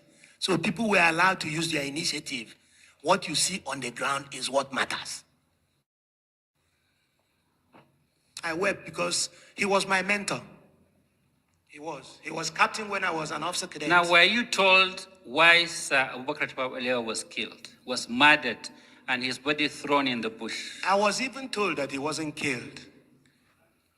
I don't know. What about you are talking about killing? Yes, Sir Abubakar Tafawa Balewa, you were told he I know that when some people went to Abeokuta to get armored vehicle, and they couldn't, they came back and found Ironsi's troops all over the place and ran away. Those who had the prime minister, I'm told, dumped him in a bush. How they dumped him in a bush, I wasn't told. No, as one of the coup plotters, did you hear the reason why he was killed? If you read my book, you see it was zoned. I was in the north. So my people, when I say something, I bring the facts. So with this analysis from this man, from one of the five major that organized the coup, do you think this coup that these people are talking about is an Igbo coup? Is an Igbo coup? Do you think it's an Igbo coup? The answer is no. As for me, I'm entitled to my own opinion. These five majors, they were acting innocently to bring Nigeria together. And I believe they were used by UK government and American government, because the statement of Yakubu Gowon and the other man that give the statement told you the first time they talk about the coup was in America, military confirmed. And Yakubu Gowon told you that Britain were asking him, you think coup will happen for Nigeria? And 48 hours go on alive in Nigeria, there was a coup. And among the five majors, they were saying at the end of their coup, they're going to release Awolowo. And this one was asking, and this man was asking, are you sure Yorubas are not using us? He was only just came in to save the country, to save the nation. And they tag us Igbo coup. And they buy our fathers, they buy our mothers. Somebody will be in his comfort zone, open a laptop to talk nonsense because they take Israel away from school. Because they took Israel away from school.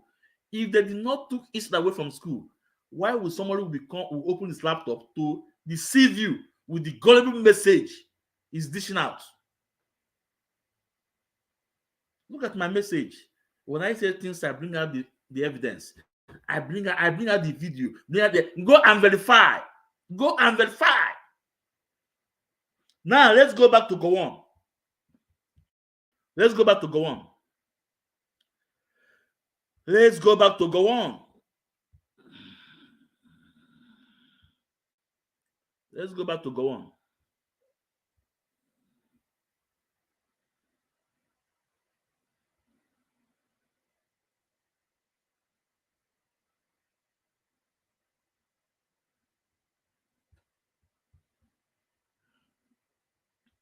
Hold on.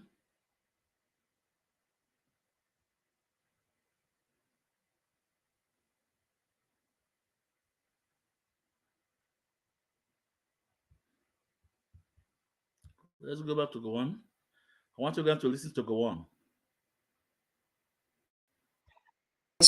Look to take in the charge, take control, and I did. But when it became very clear to me that I was going to be the head of state, the fear that really came, on me, honestly, in fact, the fear that you have when you're about taking your school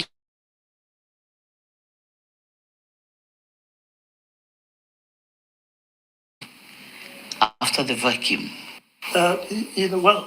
So in the end, what I had to do was that I asked, when it became abundantly clear that I cannot get away from it, I asked everybody to leave the room, and I went down on my knee and prayed to God that at least God knows that it is not my wish, my intention, that this should happen.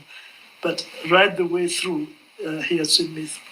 So I prayed to God to give me the courage, of David and the wisdom of Solomon, to be able to do the right thing for the country, for the people, and for our nation. And honestly, I must admit, after that prayer, Okay, listen. After he arrived in Nigeria for 10 hours, there was a queue. At the end of the day, the table turned. The table turned locate to him to become the head of state. He now pray and kneel down to pray to God to give him the wisdom of Solomon and David to buy Igbos, to give him the wisdom of David and Solomon to gbuo ndị Igbo, to give him the wisdom and Solomon to divide Igbo land, to divide borders, divide to create states. But today, there is karma in everything. He's sleeping what he saw. What's happening in Middle Belt? I feel so sorry for what is happening there. I'm so sorry. But there is a law of karma. He need them to pray to God. They ask people to go out. They want to pray to God.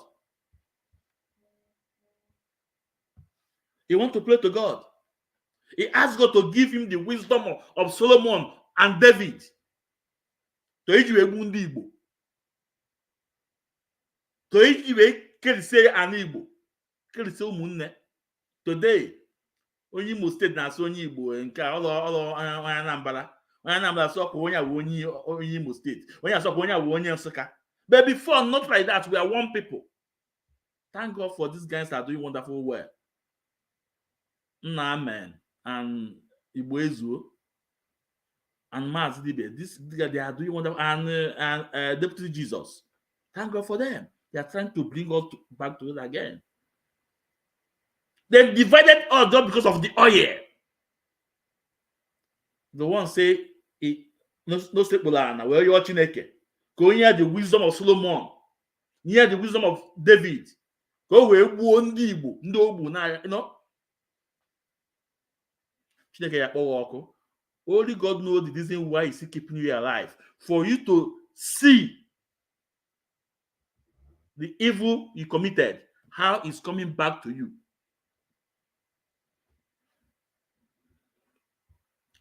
Let's bring another.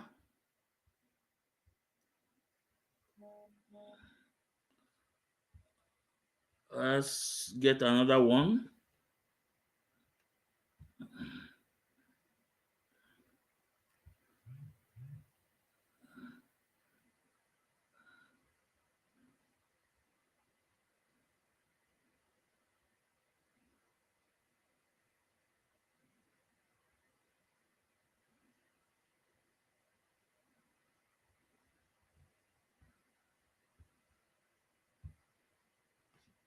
I want you guys to listen.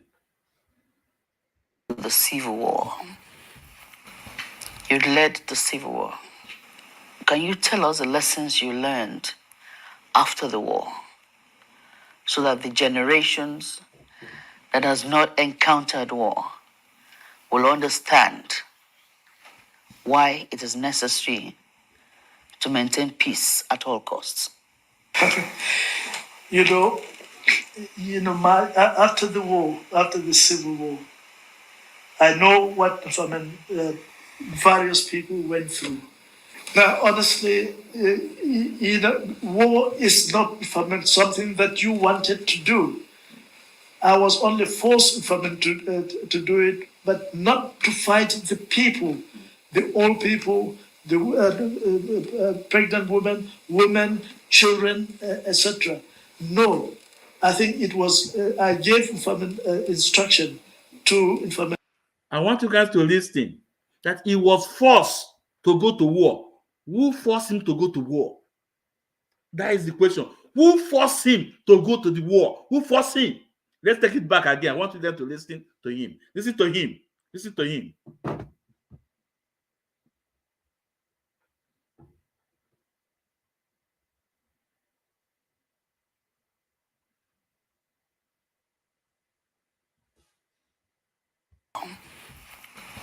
You led the Civil War. Can you tell us the lessons you learned after the war so that the generations that has not encountered war will understand why it is necessary to maintain peace at all costs? after after the war, after the Civil War, I know what various people went through.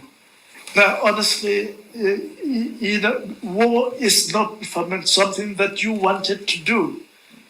I was only forced to do it, but not to fight the people, the old people, the pregnant women, children, etc. No, I think it was, I gave instruction to the soldiers. There is an instruction how they are to behave, to look after, to protect the people, the older people. Only those who take up arms against them. That was the thing. Now, when you hear the story that we killed 1 million or 2 million or 3 million people, no, not from the soldiers, shooting people. It meant they have to go, shooting the people right the way through. It is the people that became casualties were the people that Ojuku, and the Eastern government told, to run away from these vandals, from these wicked people, from, Gaon, the killer, etc. And of course, these people are running away, and as the area contracted because of our movement. And of course, I think most of people really died of either hunger, diseases, etc. Not really from, the federal troops, shooting and killing people indiscriminately. It is only those who, took up arms, against. And at the end of the war, I said, and I prayed to God that Nigeria should never again go through experience, this. Chineke ya akpọghị ọkụ. Just go on. Chineke ya akpọghị ọkụ. Did you guys hear him?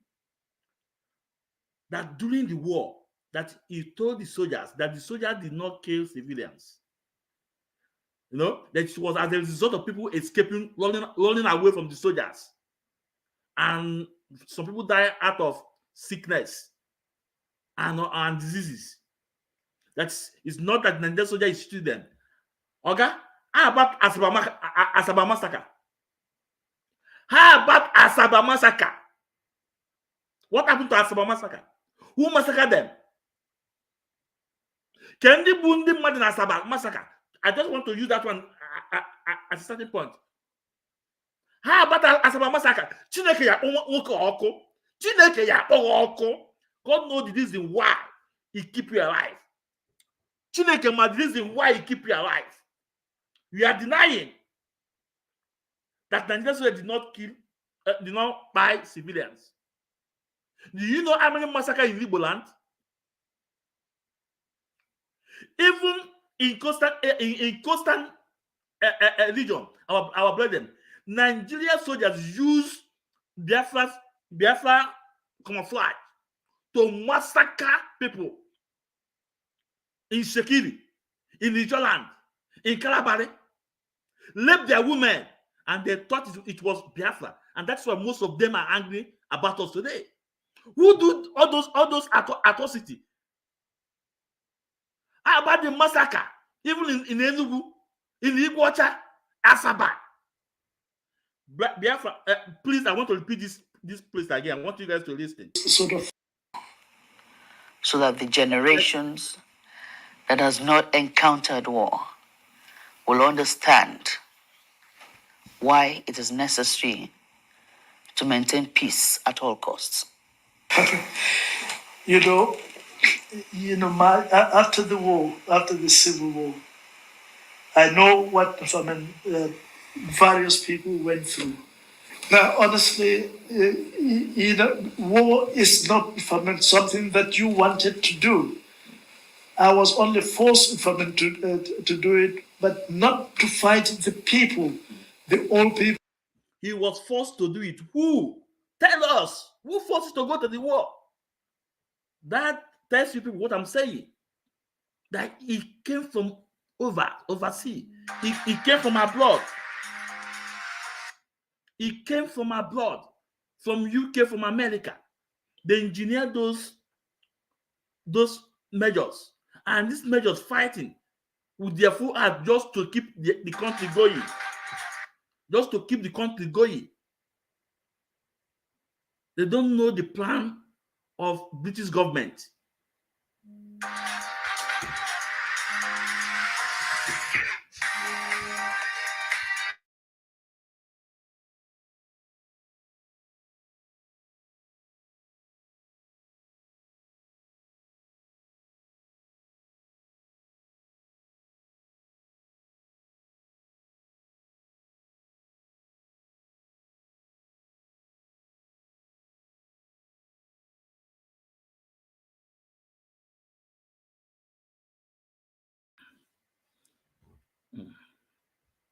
Sorry, you know. So who forced you? Who forced you?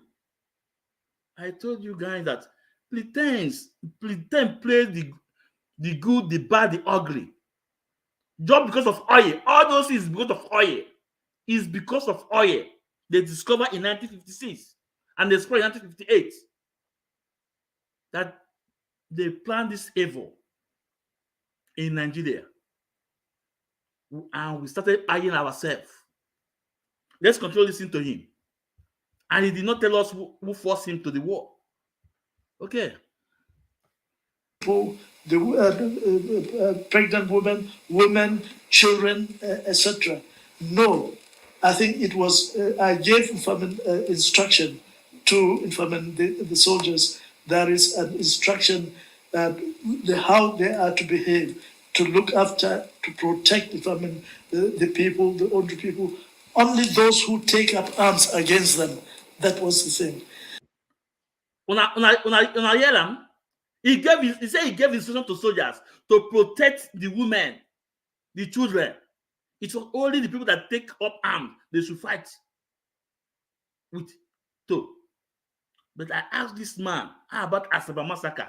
Asaba massacre was even after the war. When they told us that the war is end, the war has ended.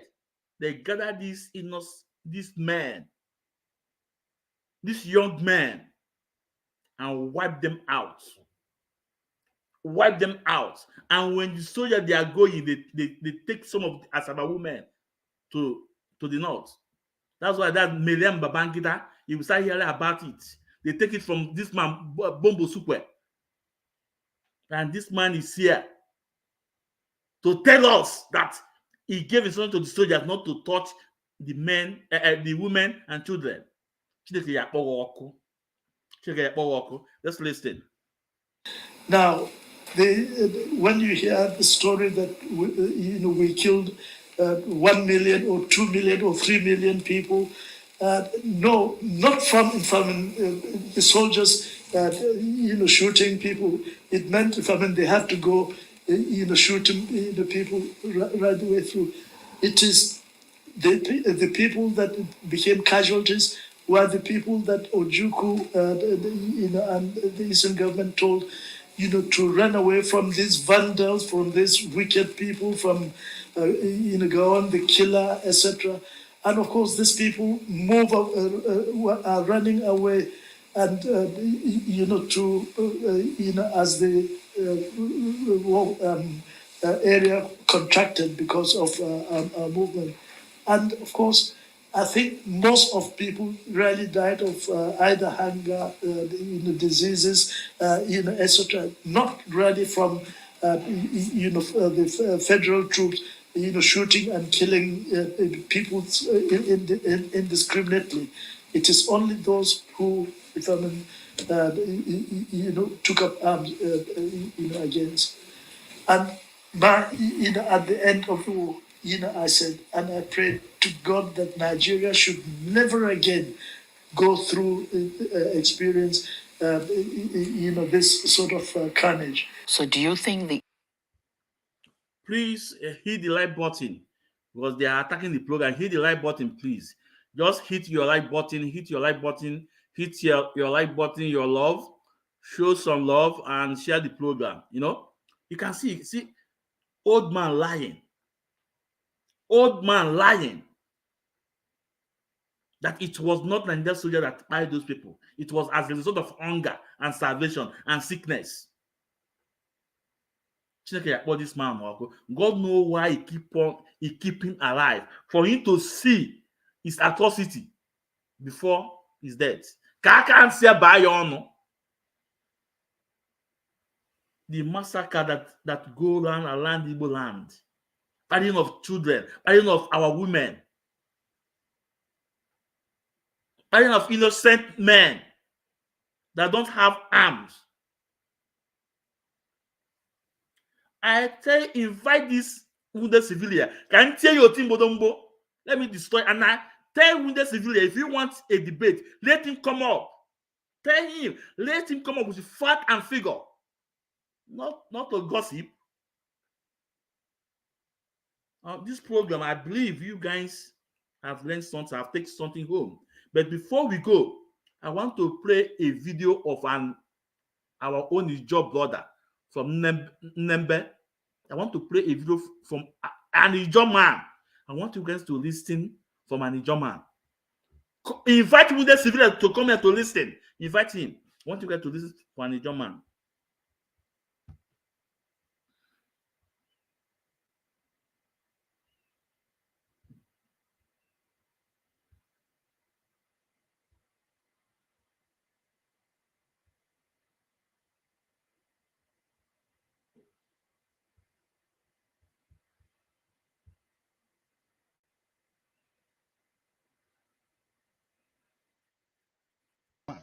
That he should arrest all the coupists and eliminate them. That was number one. Now, again, in order to unify the federal civil service, not the regions, but the federal civil service, so that he can follow the military command of command, control, and communication in order to put the country in a stable way before probably talking about administration. Now, enacted the Decree 34, Unification Decree. And this decree was one thing that led the Fulani-led government of the time that had a vacuum, because they never wanted the government to be handed over to anybody. You remember Ahmadu Bello's comment, ruthlessly prevented not to hand over to anybody. So when an Igbo man became the head of state, they felt that it was Igbo people that flawed Igbo, whereas it was not just Igbo.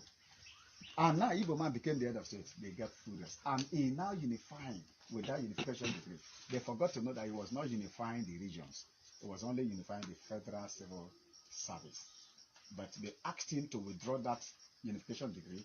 In fact, the northern elders asked Hassan Osman Kassina, the then Kaduna, the northern governor, the military governor, to tell Agin Rossi to withdraw that unification decree. Otherwise, they would declare Northern Nigeria Republic from the rest of Nigeria. So that was gone. But because he did not do what they wanted, they gathered, and you all know the story. He was killed in Ibadan. And a Nembe man also was killed alongside him. That Nembe man was the orderly to Brigadier Zakaria Maimalabi too, and was also an orderly aide-de-camp to Agin Rossi in the Congo War in 1960. That Nembe man was still the same guest of Stephen. But guest of Stephen was not part of that death. Another Nembe man from Okpoma, whose name was Watson Dewario, was also killed, which many people do not know. And from that moment that Agin Rossi was killed, Motala became the ringleader that was the one leading to that second massacre, which they call the second coup. And when they killed him, they started killing people from barracks. They did not only do that. Every pregnant woman that is from this territory, if they catch you, they butcher you, bring the child, cut the head of the child like that. Some people, they put them with sticks, pin them with sticks, behead them, put the sticks on. This is an Nembe man, and the Ijaw man is telling us what they did to us and also to them. I think it's not an Igbo man. Invite wounded civilians to come to listen. What they did to us. You can see the way they murder our brothers, our sisters. On cold blood. Let's continue listening. These are things that were very gruesome that they have hidden those histories. Now, at the time, Ojukwu was the head of state, was the governor of the Eastern region. So when the scenario unfolded, Ojukwu told Aginrosi that he should be careful with using the North to be his aid. But Aginrosi, being a patriotic man, the Igbos are very patriotic people. Sorry to say for others that may hate them, I don't care. But they are very patriotic people. Because of their patriotism, they were not using the North to be his aid. But Aginrosi, being a patriotic man, the Igbos are very patriotic people. Sorry to say for others that may hate them, I don't care. But they are Gowon to be the head of state. Ojukwu said no. Gowon cannot be the head of state. In this danger, they were still talking about one Nigeria at the time. But when Ojukwu, being the governor, they made Gowon to be the head of state. Ojukwu said no. Gowon can never be the head of state. I'm summarizing into two. Gowon cannot be the head of state. The reason is Gowon was a lieutenant colonel after other Eastern lieutenant colonels. Then there were two senior officers from Yoruba land, Brigadier Babafemi Ogundipe and another Colonel Adebayo. So Ojukwu was saying that, look, at the death of Aginrosi, let it be that the position follows the military ranking. That they should give to Babatope, the Yoruba man, to be the head of state, since he's the highest living person at the time. Otherwise, Adebayo, if Ogundipe will not take it, or else to the other lieutenant colonels that are before Gowon. But no, they will not, until even the American ambassador, Albert Matthew, the British High Commissioner, Sir Comin Bruce. You can hear from this our brother, from this Ijo man. He was saying, Ojukwu we are saying that no, it's not Gowon. That there were other two Yorubas that are above them, that's supposed to be the head of state. And that tells you, if Gowon is senior officer, then that tells you that no Northerner have senior officer to compare to the east, to the west or east. And that's why I'm still saying Gowon know how this coup started. He knows, Gowon knows how this coup started. He knows because he was after coming from UK, according to him, they were asking him, according to him, it is a coup go happen. And I play a video clip from here again. A man telling us that the coup started from America, the first confirmed, and Gowon was abroad. The moment he came back for 10 hours, the coup take place. The Westerners positioned Gowon for this thing just because of the oil. And you can see when they ask him about oil, what he said about the oil. He said because if they allow Ojukwu will sell the oil and use the oil money to do etc. etc. Now, all let's of them listen to our brother. Rest on Murtala. In fact, Murtala and Major Martin Sadamu had written an address for Northern Nigerian Republic, handed that address to Gowon, who in turn handed that document to MD Yusuf, the then police special operation head. MD Yusuf is Mohammed Diko Yusuf. He was handed. This MP Yusuf is talking about. And then we come and make a program about how this guy tell us that Adakabolo was working with the Northerners. Northerners used Adakabolo. It was the same MD Yusuf that tell us that reveal the secret.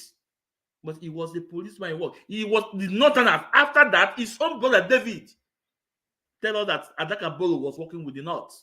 This is the fact. But at the end of the day, who buy Adakabolo? It's not the same North. After they use him to buy his own people, his own case will be another day. Let's continue listening to our brother. Over to, and when he was given, he now handed that same document to his cousin, Justice Bello, at that time, who came to Lagos for corruption investigation in the Ministry of Communication or so. who saw the danger too, because already the British people have told them that they amalgamated the South and the North in order to use the wealth of the South to encourage that of the North. And that if they should break out at that time, they will suffer. So the British High Commissioner even told Motala and his Martin Adamu, that if they leave that moment, they will suffer. So they should not. And that if Brigadier Ogundipe became the head of state, it will gather the world against the North. And so that is how. That is why Gowon told you guys that he was forced to the war. You guys have known who forced him to the war. Now, you guys have known who pushed Gowon to go to war with Igbos to buy our people. The British High Commissioner tell them no. If you move, you guys' own is finished, because they amalgamated the South and North to use the wealth of the South to better the North, because they take Israel away from school. Somebody will sit in his comfort zone, open his dirty laptop, be talking nonsense.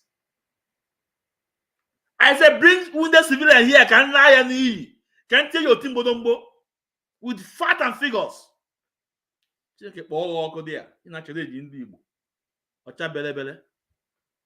continue. They worked until they pacified their mind with Yakubu. Please hit the like button. Hit the like button, please. Ojuku said no. Hit the like button, please. Because of his rank, they double promoted Yakubu Gowon into Major General. From Lieutenant Colonel, they bypassed Colonel, they bypassed Brigadier, and made him Major General. That is why Gowon became Major General.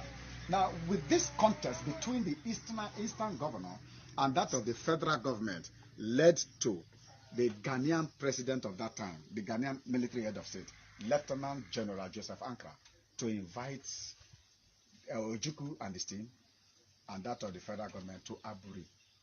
And when they went to Aburi, Ojukwu presented a very fantastic document, which if Gowon had kept, we would not have been talking what we are talking today. But that document was a Confederate Republic of Nigeria. This is an Ijaw man talking, not Igbo man. No. This is Ijaw man talking, not Igbo man. This is Ijaw man telling you the content of the document Ojukwu presented at Abudi. This is Ijaw man talking. Remember during the war,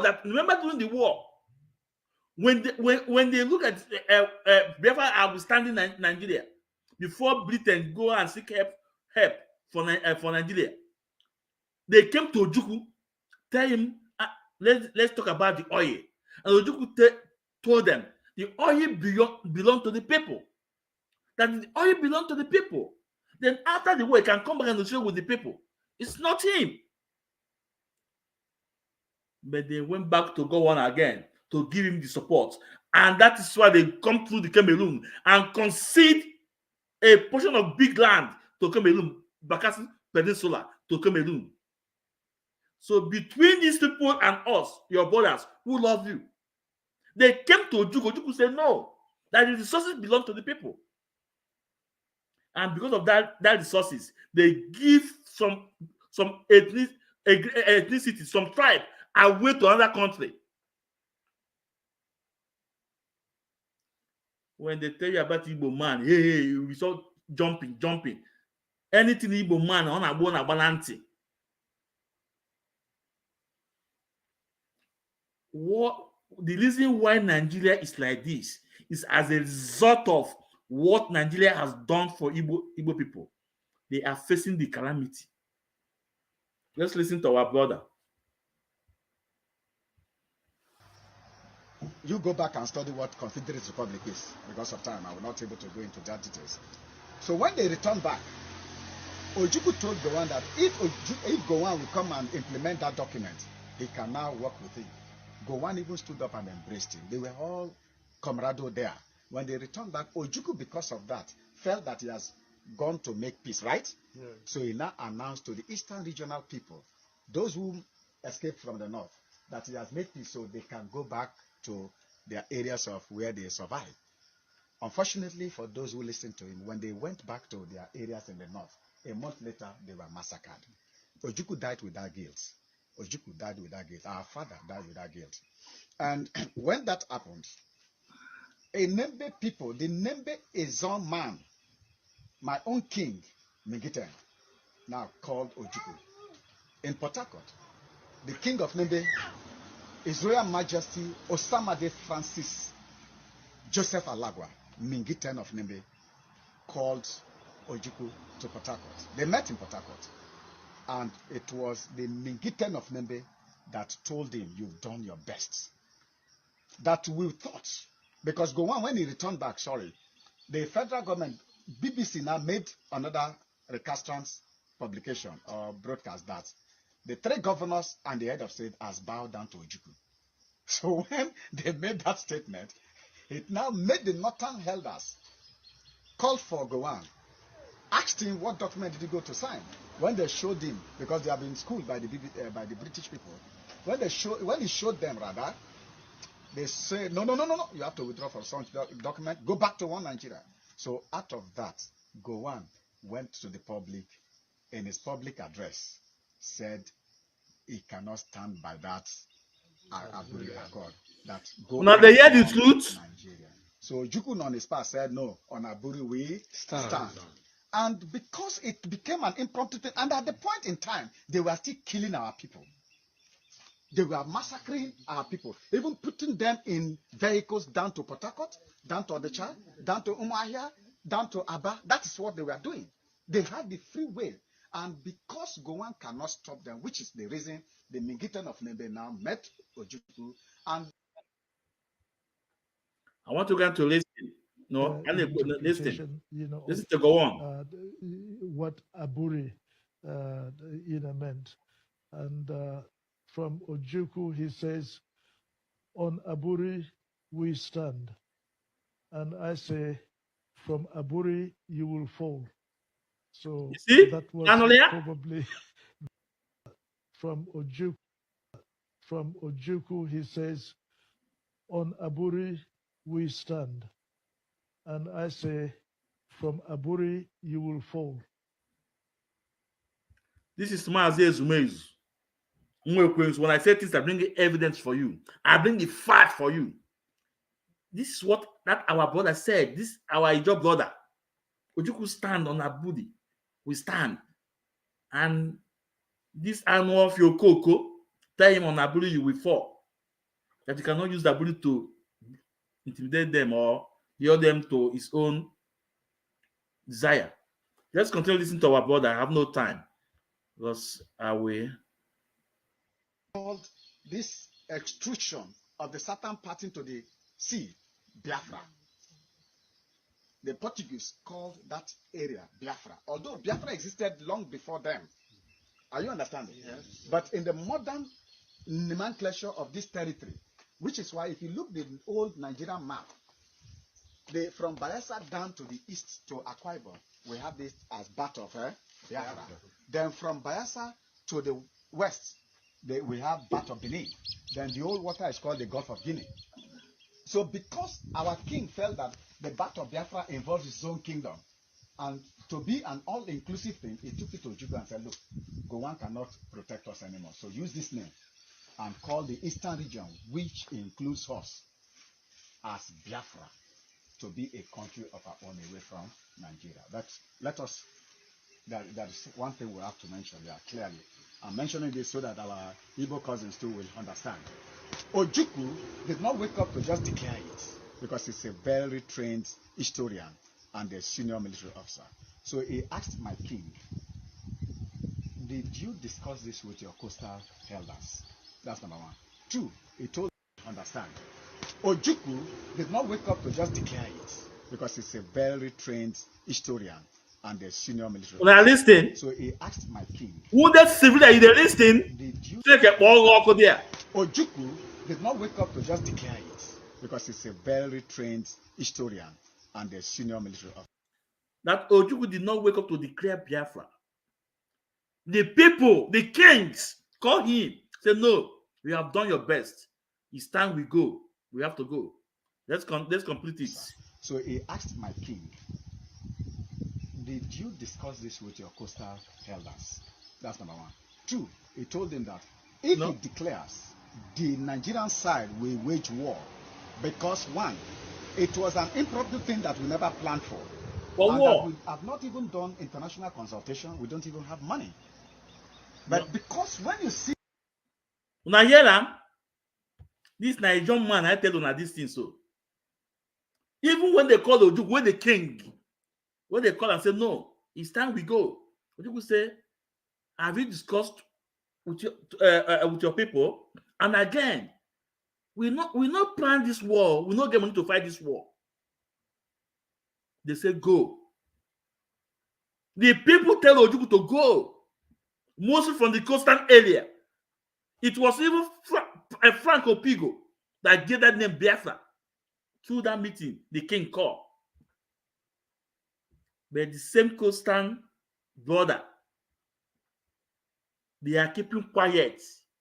They are seeing their Igbo brethren wiping in tears. Fulani are subduing them from Abuja. Somebody like Tompolo will not do anything. Somebody like I take a Tom will not do anything. Somebody like Boy Love will not do anything. The young youth from Niger Delta, from coastal area, keep mute.